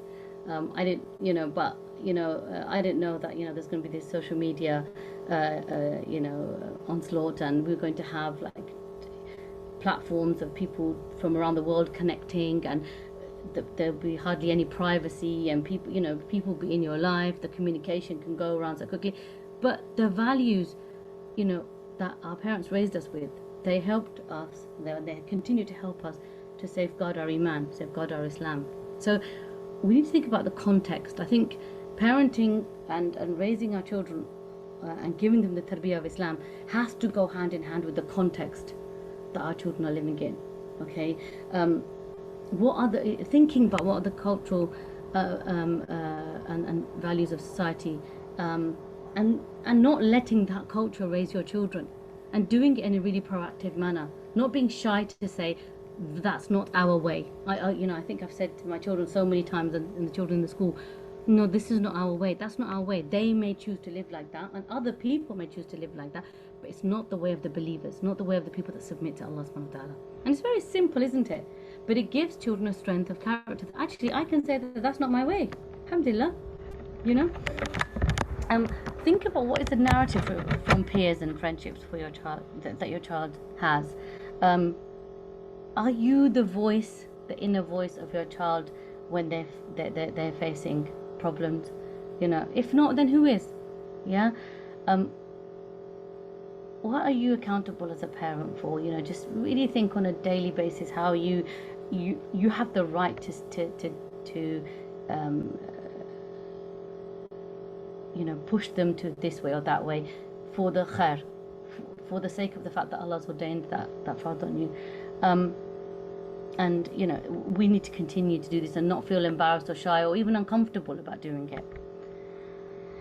I'm going to go on to some real life scenarios, specifically to link to the RSE, because I think that one of the things that I've come across with so many parents is that they don't know how to react when their children come home or they're faced with specific issues. And scenario 1 is that Abdullah is in year 4 and Mariam is in year 2, sorry about the typo there, and they're both going home after a long day at school. Mariam says to Abdullah, you know what, my teacher said it doesn't matter if you're a boy or a girl, we can both wear a dress to school if we want. How do we address this issue? If we can sort of just allow parents to comment, that would be really good. How would we address this issue?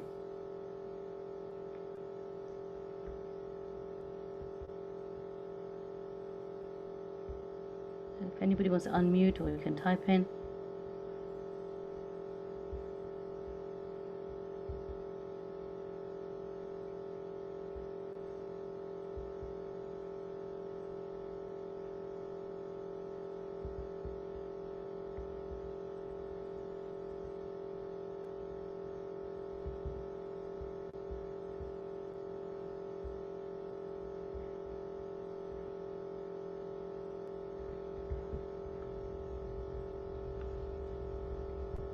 Yes, definitely.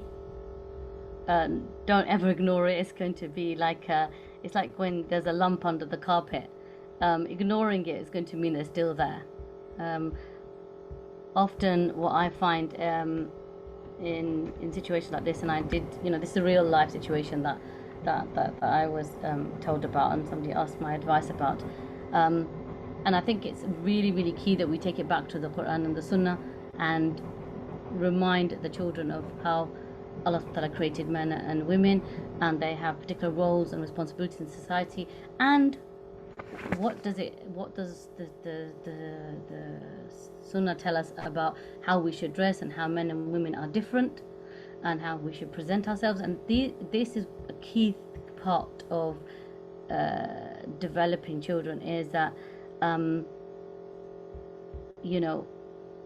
it's about taking it back to the Quran and the Sunnah, rather than saying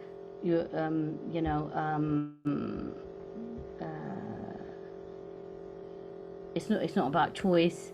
You have to do what we tell you, and shutting them down. Because I think sometimes parents just say, "Don't talk nonsense. Why are you having this discussion? I don't want to hear this again." And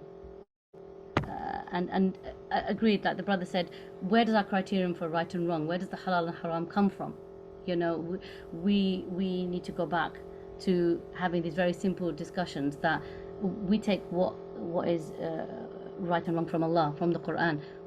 If we listen to 10 different people's views on our actions, we would become confused, right? So, and you should give them just say to them, give them practical scenarios as well. Say to the children, if you've got 5 friends and they've all given you 5 different pieces of advice, do you just choose which advice do you want as a Muslim? As Muslims, what do we do? And often when we relate our real life scenarios back to the lives of the prophets, then we have very real examples for the children to hold on to. And yes, definitely,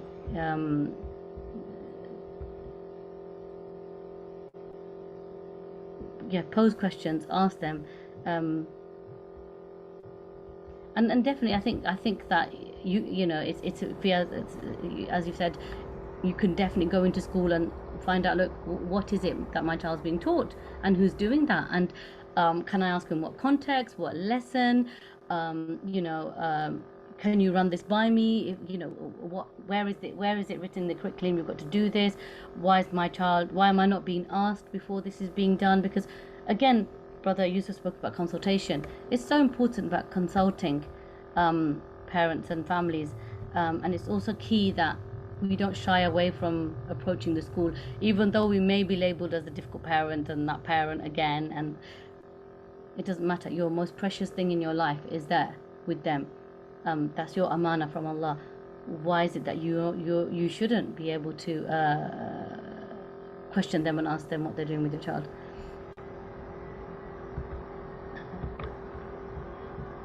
Trying to go back to my slide. So scenario 2, Adam is attending a state-maintained secondary school, and he's growing up with a variety of different friends and values. Adam comes home and runs to his room straight after school. Whilst his mum is cleaning Adam's room, she finds inappropriate information books from school about RSE. How does Adam's mum approach her son? As a single mother, how does she have to do this? Does she have to do this? Because I think sometimes we think, well, I need some help with this. But does she have to do it? Is it her job to do this as a single mom?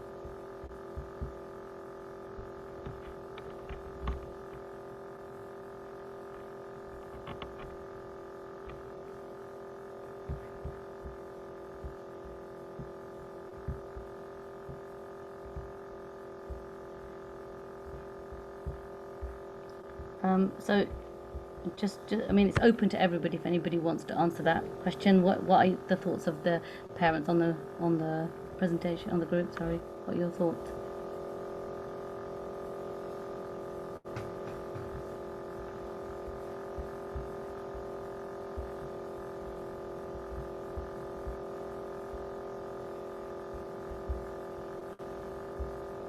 I mean, yes, I think first and foremost, it's so important that our, brothers and sisters who are single parents don't feel that they're alone in this, and it's really key that we do have that support from the wider family. It takes more than two people to raise a child, and certainly when you're a single mom, or a single father, and you've got the challenges of fulfilling all the fard that the child requires, it's so important that you've got the support. But going back to the root issue, it's open to all our parents to sort of hit these sensitive issues on the head and not to shy away from them. I think that's the first thing. And Prophet Muhammad sallallahu alaihi wasallam, he taught us, that there's no shame when it comes to, or any haya when it comes to discussing issues from the deen and issues that concern our practice of Islam and us living Islam. So I think it's key that we first and foremost, sit down our children, and if we have a child who's going through these issues in secondary school, we sit them down and we say, how's it going at school? I found this. Be really open and honest, because I think you don't want to come across as a snooping parent either. I think you need to be really open and say, I was cleaning, this is what happened, and discuss, with them in a very sort of honest and open manner. And I think sometimes we forget that if we're not discussing this with our children, somebody else will. And say if you don't discuss it, they could easily go into some sort of chat room, or they could go to some Instagram friends and Snapchat and just post the question that they've got, that they're thinking about. And is anybody else learning about this at school? I learned this, is a bit strange, but can you tell me like what else the teacher said? Do you see? And it's exactly like Fia said, explain what is allowed in Islam and what's not, and what they need to know as part of having a relationship with her, which is halal in Islam, under the protection of marriage. Okay, so that they know that, okay, this is not something I'm going to do right now. This is for when I get married, and there's a different and a more extensive conversation to be had there. And on as much as the child needs to know, you try to have that conversation, and don't really, I think I would emphasize, don't shut them down, because the thing is that if you don't give them that information that they're searching for, then somebody else will. Okay. And yes, mashallah, brother Aurangzeb, the relationship with the child before this point. I mean, why are they running into their room rather than they should be coming into the house saying, Mom, Dad, do you know what they said today? And I mean, I remember my children when they went into to do A levels, and I remember the first week of A levels, they do this thing where they're doing lots and lots of conversations and discussions and workshops all around trying to find out the children's opinions. And then what happens is that the children are put in a position where they have to speak their mind, and they start to obviously teachers and all the grown-ups are analyzing what perspectives the children carry, the young people, and then workshops are organized so that the children are given certain information, whether it be about smoking or drugs or relationships, if you need help and if you're in trouble, where to go. All of this is being presented to the children at college and sixth forms and schools. So if you're not having that dialogue, what will happen is that they'll think, oh, those are my trusted adults because they tell me the truth and they tell me what I need to know. But mom and dad, they're a bit cultural, and they don't really like to talk about those things because I think they don't feel that I'm grown up enough to have that discussion. And this is where we start having that divide, where they become the other adults become trusted adults, and as a parent you become the person that they feel is not understanding and not very aware of their situation. But may Allah, agreed, may Allah subhanahu wa ta'ala bless and have mercy on all our single parents out there, because I think there's a big juhud when you're raising your children alone. And I put together some modules for parenting, and one of them really is just to cover, how the mothers of the believers, the single mothers of the believers and single fathers, how they raise their children. And they did an amazing job, and we, alhamdulillah, we need to sort of, as a Muslim community, really be supportive and keep an eye out for our brothers and sisters who are struggling with their children by themselves, and be a part of that circle, because like I said, it takes more than one person or two people to raise a child, and we need to be supportive of that. And it should not be that they are, isolated or, feeling marginalized. And may Allah subhanahu wa ta'ala help us. Go to the next slide. Okay, so scenario 3, Khadija and Shayma are playing in the park when they see two men holding hands and nursing a baby in a pushchair. Shayma says to Khadija, "Oh look, there are two dads with that baby." I know Brother Yusuf touched upon this. What do you say to these girls? What do we say to them? As a Muslim parent who's accountable, okay? Not what we're looking at was politically correct. As a Muslim parent who's going to be accountable to Allah on the day of Qiyamah, what do we say?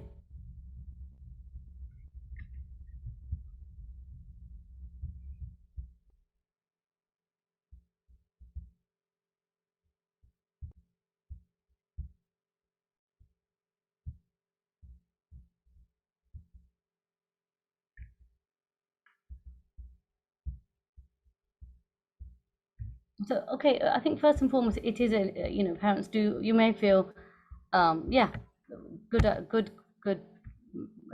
thing to say, Brother Yusuf. Ask them a question. Yeah, well, what do you think?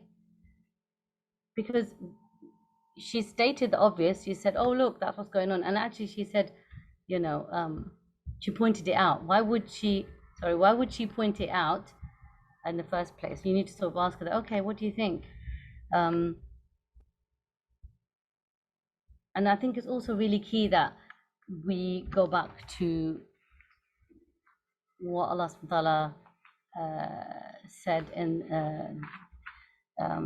the time of Qawm and talk generally about responsibilities of mums and dads and parents, and that Allah created, men and women, and to have children and to procreate. And I think we shouldn't feel shy, depending on Khadija and Shayma's age. If depends on what they understood. Again, you question them. You say, "Okay, well, what do you think?" And, "Oh, have you heard about this before?" And have you, and depending on the conversation. But we shouldn't be shy to say that, Allah subhanahu wa ta'ala looks upon this action as something which is sinful and disliked, and it's not in the fold of Islam. We should never be shy to say this is not within the fold of Islam. This is not something that Allah subhanahu wa ta'ala likes. Okay, and we should be extremely, pointed when we say that this action is an action which Allah ta'ala is displeased with, and this is what would happen under the Sharia. I think, when we start putting, what's the word, plasters over issues that are happening and gaping wounds in the practice and culture of society, any society, not just here, anywhere, right? And it's against Islam, and we start pretending that's not there. Okay, and just say, let's not talk about it, because then it goes away. Look, that's not the way to handle it. More than likely, the reason why she's pointed it out is because she must have had some sort of knowledge on it. She's had a discussion on it. Somebody's talked about it at school, and that's why she's pointing it out. Okay, so the best thing is to have a live discussion about it, and let the child express all their thoughts and opinions on it, and then come in with what does Allah subhanahu wa ta'ala say, where's the hukum sharia in it, and so that you can emphasize that. Okay, Khalid, finally, and this is a real again, another very real example, and this is something that was brought to my attention. So Khalid is in nursery. His father drops by unexpectedly and sees his son wearing a Cinderella outfit and high heels. Khalid's father is incredibly alarmed and instructs the nursery manager that he does not approve of his child dressing up in girls' clothing. The manager is very understanding and assures the father this will not happen again. Once the father goes home, the manager meets with the nursery teachers and explains the situation. She goes on to tell the teachers to allow Khalid to wear the clothes he wants in the absence of the father, and when he arrives to collect Khalid, make sure all the role-playing clothing are put away. What action can you take in this scenario? And this is a live scenario, like I said, and this has happened.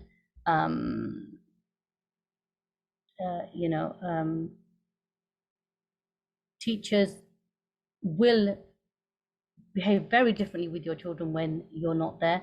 And even though, like Brother Yusuf said, it's not statutory, it's not obligation for them to know about these things. And at Shakhsiyah School is something that we have had a consultation with parents, but we've also had a discussion with Department of Education and spoken about what does it exactly require. Okay, by the end of primary, khalas, we will arrange something at the end. We arrange a halaqa in girls and boys separate, and we arrange a halaqa and we discuss these issues.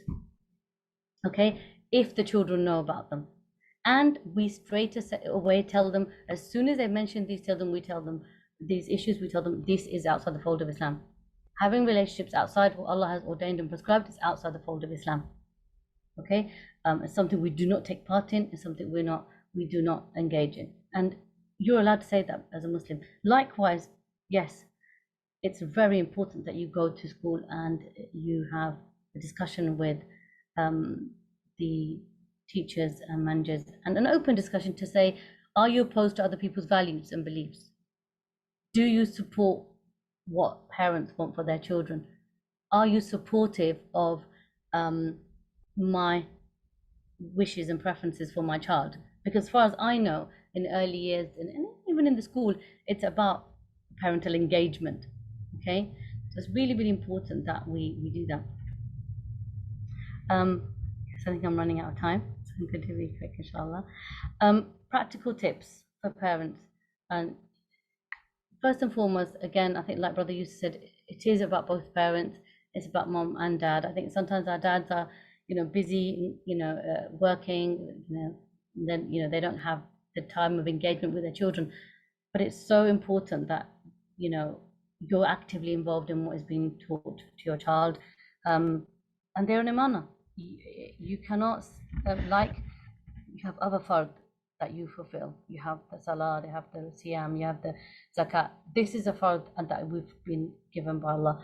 And for our fathers, if it's, you've got children at home and they're now at a certain age where they need your voice and your input, call them up and say, right, have you done your salah? Is this happening? Is that happening? Be involved with them, which will then open up a dialogue that you're involved in their life, whether it's in school, outside school, and they understand that. Develop a relationship with your child which is age appropriate. So, if they're young, then be playful and get on your hands and knees and dig in the mud together and do those things. Make sure it's age appropriate. Don't say to your, a 3-year-old that, right, come on, we're going to sit down with Ibn Kathir's, tafsir now, and I'm going to teach you this. That is not going to be the right way to dialogue with them. Okay, so make sure it's age appropriate. And now, alhamdulillah, there's many resources, Islamic resources, for all seasons of the Islamic calendar. And really, children don't need lots of resources. They say the best thing that you can give somebody is your time. So give them your time. They're going to be your ajr. So, make sure that you've got a good relationship with them. Keep open and honest communication and dialogue with your child, even when it comes to intimate issues. Take it back to the Quran and the Sunnah. Make sure you tell them exactly what is prescribed. Obviously, sometimes you might just think, okay, it's like you don't tell a 5-year-old about the the fara'id of, or the arkan of, getting married and what they need to do and, what have you. You don't need to do that. But you tell them, right, okay, that's how, and keep it as close to the Sunnah and the Quran as possible. I think another thing that parents need to do is establish a daily halaqah in your home, even if it's a 10-minute thing. This can be a short reminder or reading a small chapter from an Islamic book. Just even after the Fajr Salah, just sit with them and say, right, okay, before everybody runs off upstairs, do a little 10-minute reminder halaqah. Ideally, halaqah should be a dialogue, so that it's not a one-way thing, you're not just sort of emptying out into them. It should be something that they're given the opportunity to ask questions, because everybody else allows them to do that, except like, us Muslims who are a bit like, I'm the mom and I'm the dad and I'm going to tell you. We really need to change that, subhanAllah, because our children, they're very astute, and mashallah, may Allah subhanahu wa ta'ala give us the tawfiq to raise strong Muslims for the future, but they need to have a platform to speak. Teach children about what is halal and haram from Sharia in an age-appropriate way, and the purpose of life. From a very young age, we have to ask Allah. We have to make dua to Allah. We have to see what Allah subhanahu wa ta'ala says. Let's look, see what Allah subhanahu wa ta'ala says in the Quran. Look what Allah subhanahu wa ta'ala says here, and Allah subhanahu wa ta'ala says this here. You see what you're doing. The point of reference is who? Allah, not the school or the society or the influencers. Okay, we go back to what does Allah say about that. Okay, and I think halal and haram is not. I think it's not about doing the halal, this, and then haram, bid'ah, shirk, it's not about ramming it down.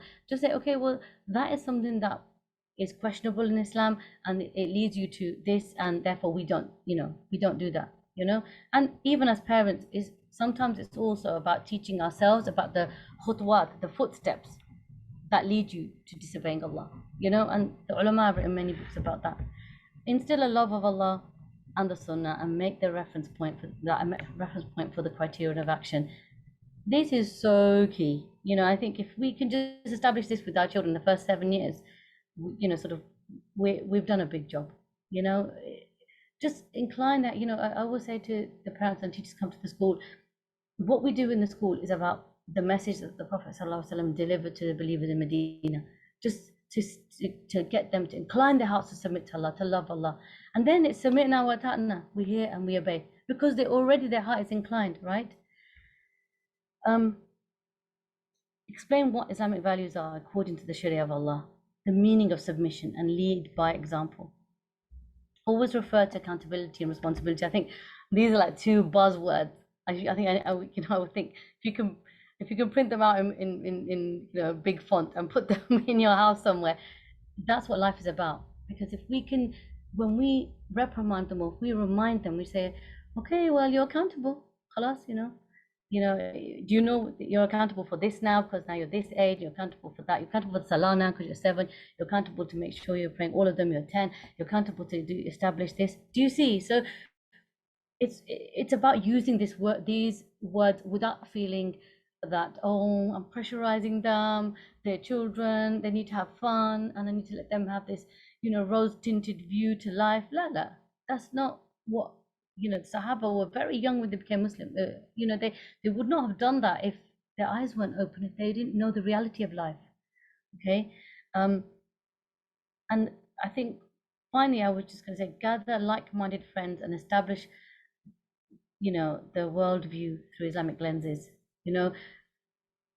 We are Muslims, we'll always look at everything through what Allah ordained. And I think as Muslim parents, this is our haqq, this is our obligation, it's our responsibility, and be proud of it, own it, and say alhamdulillah, alhamdulillah ala ni'mat al-Islam. This is the biggest ni'mah. If they don't have PhDs and masters and whatnot, it won't matter. But if they say la ilaha illallah and they live their life of servitude to Allah subhanahu wa ta'ala, and they've done their fard, then that will be the biggest ajr in the dunya and akhirah. And it's raising our children so they've got one foot in the dunya and one in the akhirah, and it's not easy. It's not easy, but this is what Allah's ordained on us. This is what we've been handed, and we're going to do it, inshallah. And may Allah accept it from all of us, and Forgive us when we fall short. Subhanakallahumma wa bihamdik. Ashhadu an la ilaha illa anta astaghfiruka wa atubu ilayk. Jazakallah khair, Sister Fozia. That was so detailed and so inspiring, mashallah. So much to take away. The practical tips were amazing. And you just presented it in such a beautiful manner where, you know, it's got me thinking, and I've got 9 and 12 on, you know, how I can, you know, tweak some of my parenting styles. And it's something, and I think I was reading the comments in the chat as well, and this is what this Parents Forum is about.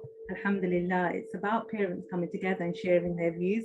We've all got children of different age, with different, you know, realities at different stages, who've gone to Islamic schooling, state schooling, homeschooling, and this platform really is all about what we're seeing today, which is, you know, raise your questions, even your case studies, they're so relevant. Like, I've had some of those questions, and sometimes we don't think about them if our child is not at that age, and especially as children get older. So, you know, big jazakallah, thank you so much for coming on and, you know, sharing that and reminding us of what parenting is about and what this life is about, really.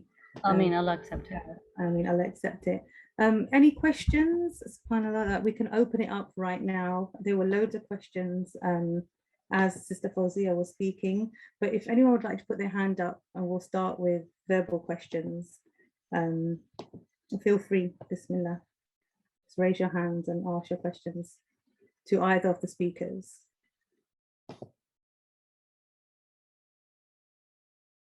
I know Hamza had his hand up and I didn't take the question. Brother Naman, asked to unmute.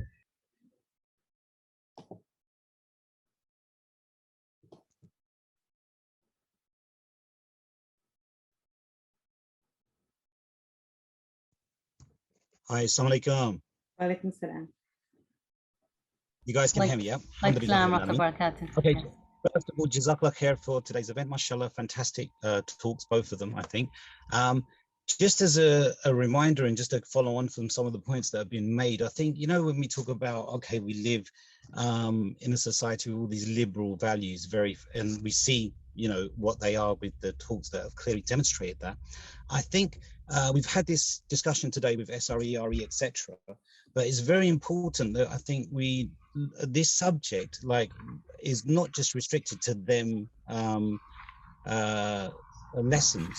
It is cross curricular as well. So it's taught in maths, English, etc. With examples such as John and Peter go to the park, etc., etc. So I think, yeah, I think just that point, maybe you could touch upon that, and maybe, you know, just give a little bit upon that, but because I think really all that says is that it's not enough just to safeguard against this specific lesson or this class and, you know, withdraw your children. This is something across the curriculum. And in addition to that, in society, I'd say like TV advertising. I have young children, subhanAllah, in between family programs, you see the nature of advertising, whether it's a billboard or TV. This issue's, you know, thrust on, you know, into our homes. Again, you know, same gender relationships, it's there. If you look at youth culture, again, general culture is popular. It's popular culture. So our children are exposed to this on a daily basis. And I think the way these things are marketed, they're very likable people, young, fun. And again, we don't hold anything against the individual. We know that in Islam, but we need to make that clear distinction. And again, secondary school, I think my child started last year. And from discussing with him, he often has discussions in his form class around these subjects. So in a nutshell, what I'm trying to say is you can't escape this. It's literally everywhere. So I think this topic is something that really, as Muslim parents and as Muslims, we need to address head on. There's no way we can shy away from this, because otherwise, there's that famous thing, you either do dawah or you have dawah done to yourself. Absolutely. And unfortunately, if we're not doing that, then what we'll find is these issues will become bigger. So maybe if you just want to comment on some of that, if you choose to, but just I thought I'd share some of that with us. Literally just that we really do have to, you know, address this issue. There is no shying away from this issue, and if we don't, because it's everywhere, it literally is everywhere. Jazakallah khair. Yes, I mean, if I can come in there, brother, you're perfectly right in what you said. It's in all areas. You know, one of my sons is studying photojournalism at university, and you know, he sort of regularly scouts the press and things, and it's everywhere. I mean, this whole rainbow thing, rainbow used to be something that we used to be, so happy about with our children, and now it's become something else. It's in everything. It's in storybooks. It's in, like you said, the brother said, it's in it's in SATs papers. The exam question papers. This is coming through so subliminally that we are not even seeing it. And it's something that you cannot pretend is not there, and as a Muslim parent you cannot put blinkers on and afford not to even have a discussion about it, as much as we want to protect them, and the haya in Islam is such a big concept, okay, and we're proud about it, subhanAllah. I mean, I had this dialogue where there was a lady that from the local authority that I went to see because I had to pick up some road safety resources from her. And it was, my younger son, who's just 11, was with me, and then he sort of, she was talking, and he was obviously looking down because it wasn't right for him to sort of look at her like that. And then and then she got quite annoyed, and then she turned around and said, well, we need to teach our children, and that when you're talking to somebody, you have to look at them in the eyes, and you have to do this, and I thought to myself, should I speak or should I stay silent? And I said, no, I will speak. And I said to her, yes. And I said, well, you know what? Actually, we have very different values. And I said, the way we raise our children is that to an adult, you sort of lower your gaze. You don't actually, and especially if they're from the opposite gender, this is how we raise. And I said, did you know that? And I said, that's why. Did you notice my son when he's speaking to you? He's not. And she said, oh, I didn't know, and you should tell me. And I thought, exactly. And I said, it's not timidity. It's not that he does not hold his own. It's not that he cannot stand up for himself. It's because we've got different etiquettes and different values, and this is from our deen, and Prophet Muhammad ﷺ said this. And do you see, it's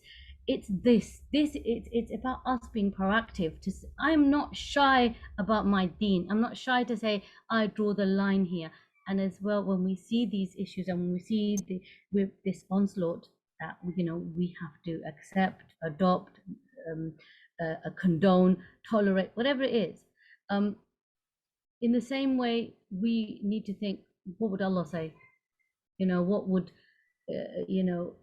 be the right thing to do as a parent? And if we're raising the next generation of believers that are going to submit to Allah, is it right for us to keep silent? Or do we enjoin the good or forbid the munkar? Are we obliged to do that? Is that a fard on us? And at least with our children, we don't need to hate it in our hearts. We can have the strength of Iman to take it to the next level, inshallah ta'ala. Exactly. Hamza has his hand up. You can unmute yourself. Assalamu alaikum wa rahmatullahi wa barakatuh. Can you hear me? Yes. Mashallah, it's very, very good presentations, and it has got very, very useful information. There are some parents, basically, we all know that kind of how much parents are struggling in this country to raise up their children because of the challenges, coming from every corner of our life. But we have some parents, they have this kind of view of like, kind of how about taking our children back where we're coming from, or to any other Islamic country. It doesn't mean that kind of those countries are actually Islamic because they're the same secular government or secular system as everywhere else in the world. But at least there you have like some sort of like kind of less challenging than this country or any other European country. Also, you can have a control of your child, of your children, what to teach them, how to handle some other issues. It's basically like kind of less challenging than the way we are. What's your view on this? Is this the right approach? Is it the right way to do it, or what do you think? What can be done for kind of parent to have this kind of notion? Yeah, Bismillahirrahmanirrahim. So the brother's very good question, and it's really interesting to know that we are juggling these sort of issues. to be honest, we live in globalized societies now. Okay, with internet age and social media platforms, they are, you know, they're international. Okay, you could be our children are playing games with people from across the world.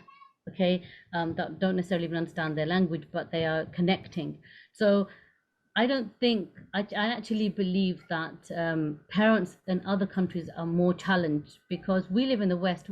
A lot of the social media platforms, and you know, they come from Western countries, and you know, the brains behind, you know, what they want to achieve and things like that comes from here.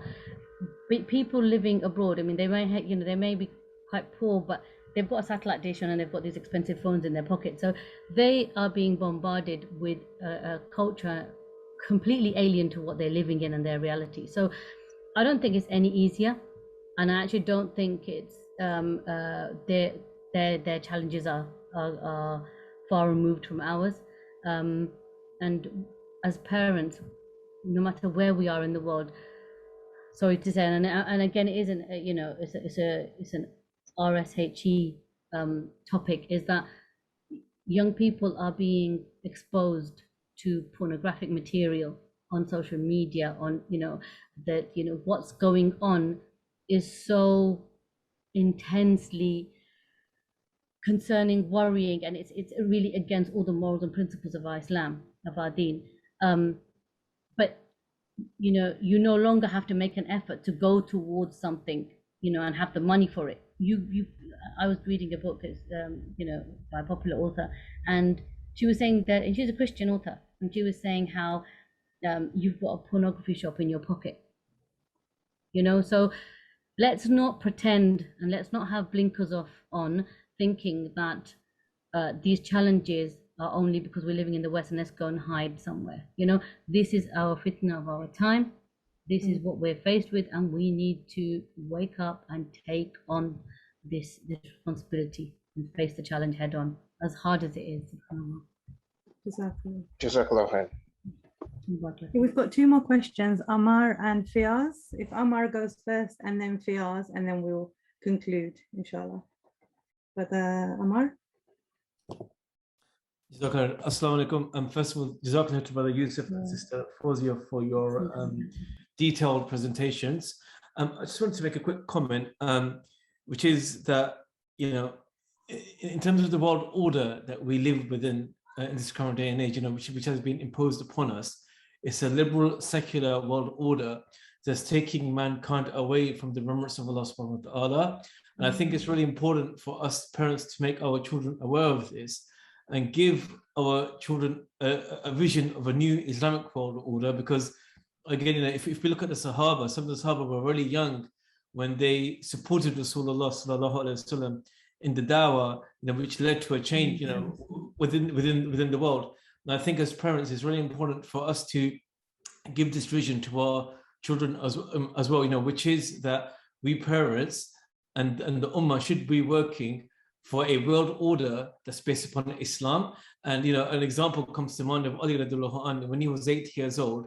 You know, in front of the elders of Quraysh, you know, he stood up and said that I will help Rasulullah sallallahu alaihi wasallam in the dawah. So I think similarly, you know, us as parents, we need to take the initiative and the responsibility of giving this vision to our children, so that they are brought up with this vision, and so that, you know, they can be the vanguards of Islam, inshallah ta'ala. And just a quick question to Sister Fozia. Now, you mentioned some technical terms, nafsiyya, aqliyya, shakhsiyya. Could you just maybe briefly define what these technical terms are? Because some of us may not be familiar with these terms. Jazakallah khair.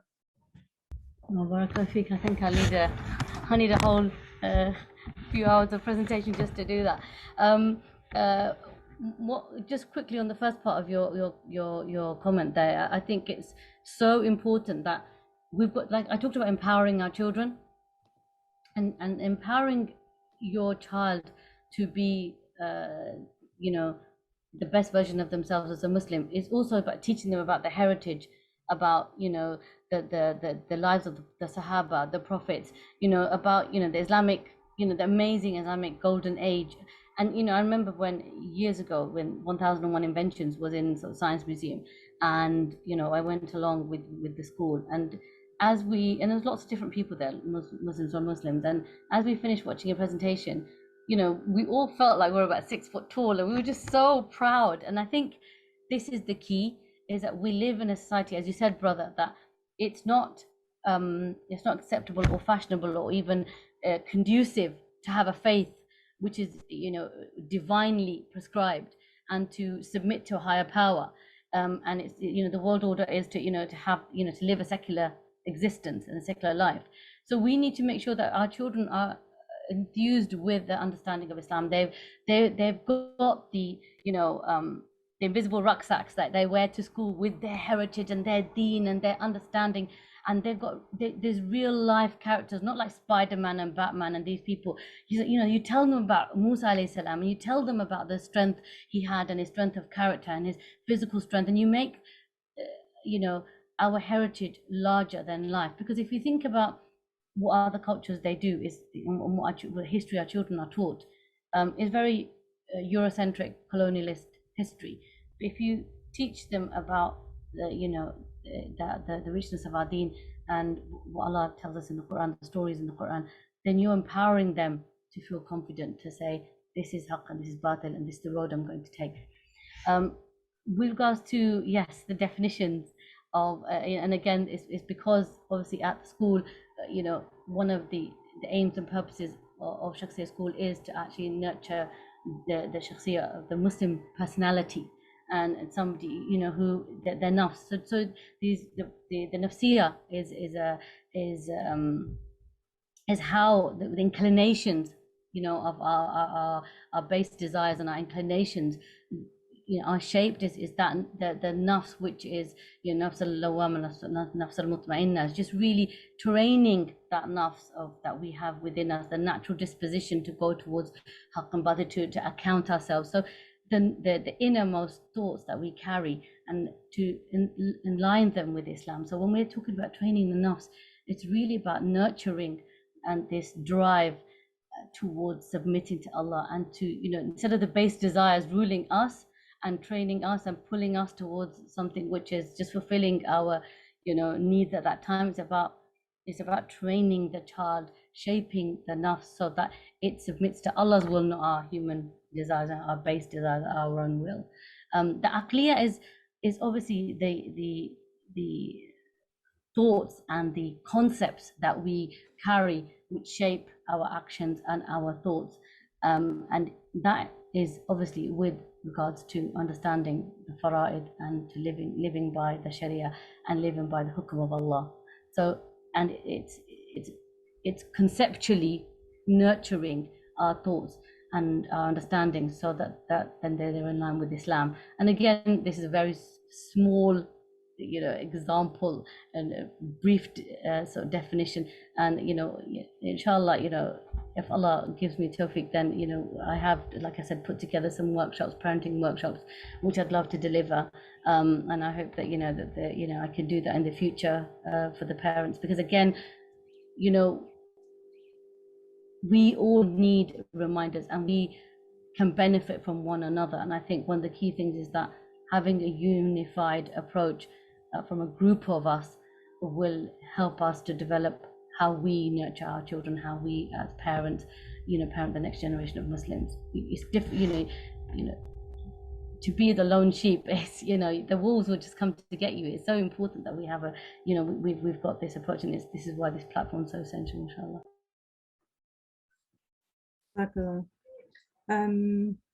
Jannah's mum, you have a question? This will be the last question, inshallah, we will take. If you could just, yes. Walaikum salam. Yeah, thank you very much.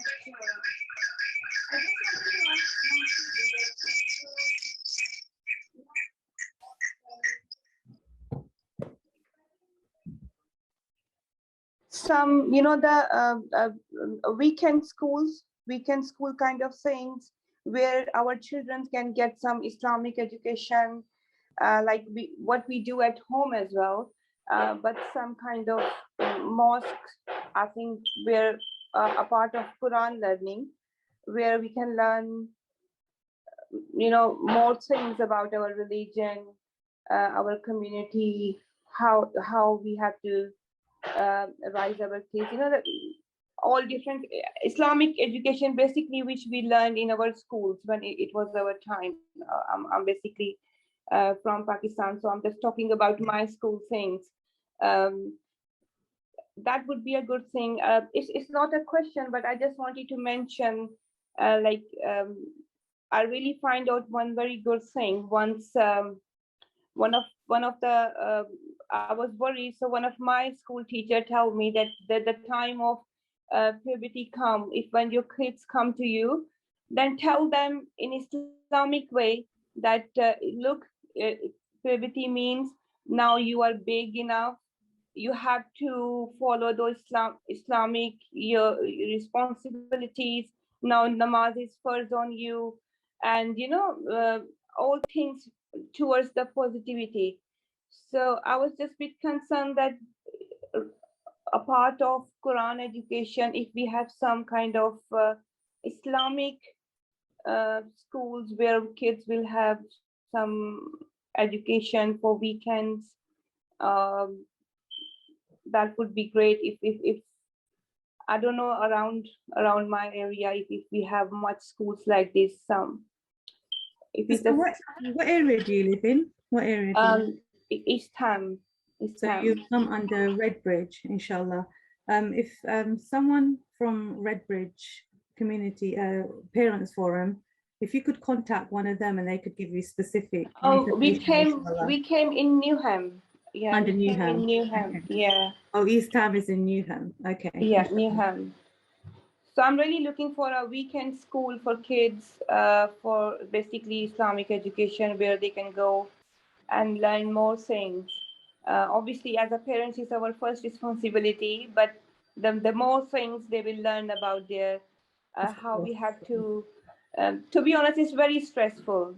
Even we don't know, it's very informative session today because a lot of time I keep my mouth shut how to reply my kids, how to answer them.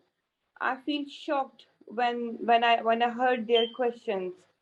So I'm really happy to join these kind of sessions. I'm really thankful, Brother Yusuf, shared it that we had a meeting today. So thank you very much. Thanks a lot. Thank you. Alhamdulillah, you know, all of the parents associations, they have their area WhatsApp groups where you can discuss any parenting issues, concerns, or just meet up with like-minded parents in your areas. So if you would like to join any of those WhatsApp groups, please email the email for your area. Inshallah, it will be posted on the last screen because we'd love to. This is what we're here to do, inshallah, you know, meet with parents so that we can help one another, inshallah. And there are many Islamic schools which, inshallah, they can also, based on your locality, share with you, inshallah. Yeah. Jazakallah khair. Okay, it's 6:23. It's been an amazing session, alhamdulillah. I'm sure you've all learned and, you know, taken so many things from today's session. And like both of the speakers have reiterated, and even the parents have mentioned, it's so important that we build this strong Islamic foundation within our children so that they become confident to understand their deen, hold their deen, and defend and protect it. Today's session was on RSE, and there's so many topics that branch from that. And I, inshallah, any questions that you have, any issues that you feel in your locality is a challenge, please get in touch with your parents forum. Please get in touch with your parents forums and discuss this. Like Sister Fozia has, you know, so beautifully explained to us that we parents, we're the primary teachers. We are our child's first and most influential teacher. So it's important for us to know our Islamic values so that we can teach them. And we know that there's so many battles, like Sheikh Yusuf mentioned, that our children will face, that we as a Muslim community, we will face. And it's important we understand them and we're able to share them with our children and teach our children. We parents need to build those Islamic concepts within our children. And we mentioned how to build the concepts of halal and haram and allowing our children to differentiate between right and wrong. I love the example, Sister Fozia, of just the kalima and the shahada, just reiterating it and reminding your children of it daily, and the strength that that will bring to you, and the important lesson there of dawah, refuting and affirming the truth.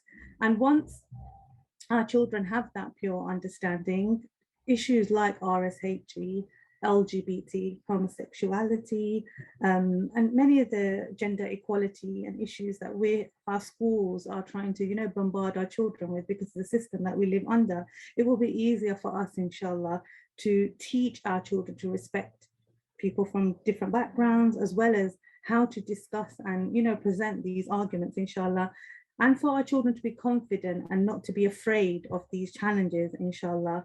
So I hope, inshallah, today was beneficial. We will be posting a feedback sheet or a feedback link, inshallah. Please feedback how you feel today's event went, and give us ideas for future events that you feel, your children need or you need, inshallah. And we do have a collaborative parents forum coffee morning for sisters as well, inshallah, which if you're interested about, again, and we don't have your numbers, please email us with your details and we can add you for that. We do monthly coffee mornings in collaboration with North London, the Waltham Forest and North London, inshallah. We will, inshallah, end with a dua. So if Brother Farouk could end with dua. Jazakallah khair, everyone. Assalamu alaikum wa rahmatullahi wa barakatuh.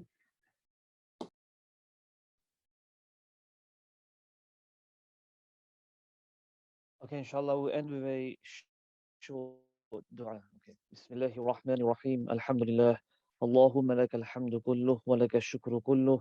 Allahumma laka alhamdu bil iman wa laka alhamdu bil islam wa laka alhamdu bil Quran wa laka alhamdu bil ahli wal mali wal mu'afa. Allahumma laka alhamdu ala dhalika hamdan kathiran tayyiban mubarakan fih. اللهم صل وسلم وبارك على سيدنا محمد وعلى آله وأصحابه أجمعين. ربنا ظلمنا أنفسنا وإن لم تغفر لنا وترحمنا لنكونن من الخاسرين.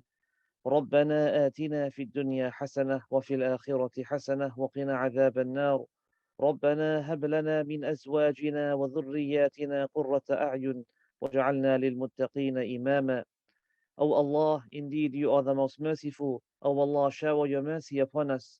O Allah, indeed you are the most forgiving. O Allah, shower your forgiveness upon us. O Allah, forgive us for all of our sins and our errors. O Allah, shower your blessings upon us. O Allah, shower your blessings upon us. O Allah, grant us the best of this world and grant us the best of the hereafter. And safeguard us from the afflictions of this world and the hereafter. O Allah, guard and protect our Iman. O Allah, protect the Iman of our young ones. O Allah, protect the Iman of our youngsters. O Allah, help us to nurture our children with the Islamic values. O Allah, help us and aid us and assist us in doing the tarbiyah of our children. O Allah, help us understand this great responsibility that we have. And O Allah, help us to protect our children from the hellfire, as you have mentioned in the Quran. O Allah, grant us all the tawfiq, the ability, the energy to be successful in these endeavors. Ya Allah, O Allah, reward those who arranged the program today, and O Allah, reward our speakers today. O Allah, grant them the best reward of this world and the hereafter. And O Allah, reward all of those who participated today. And O Allah, allow us and give us the ability to take that which was beneficial and to implement it into our lives. ربنا تقبل منا إنك أنت السميع العليم وتب علينا إنك أنت التواب الرحيم. سبحان ربك رب العزة عما يصفون وسلام على المرسلين والحمد لله رب العالمين. جزاكم الله خير. Ameen. Jazakallah. Assalamu alaikum, everyone.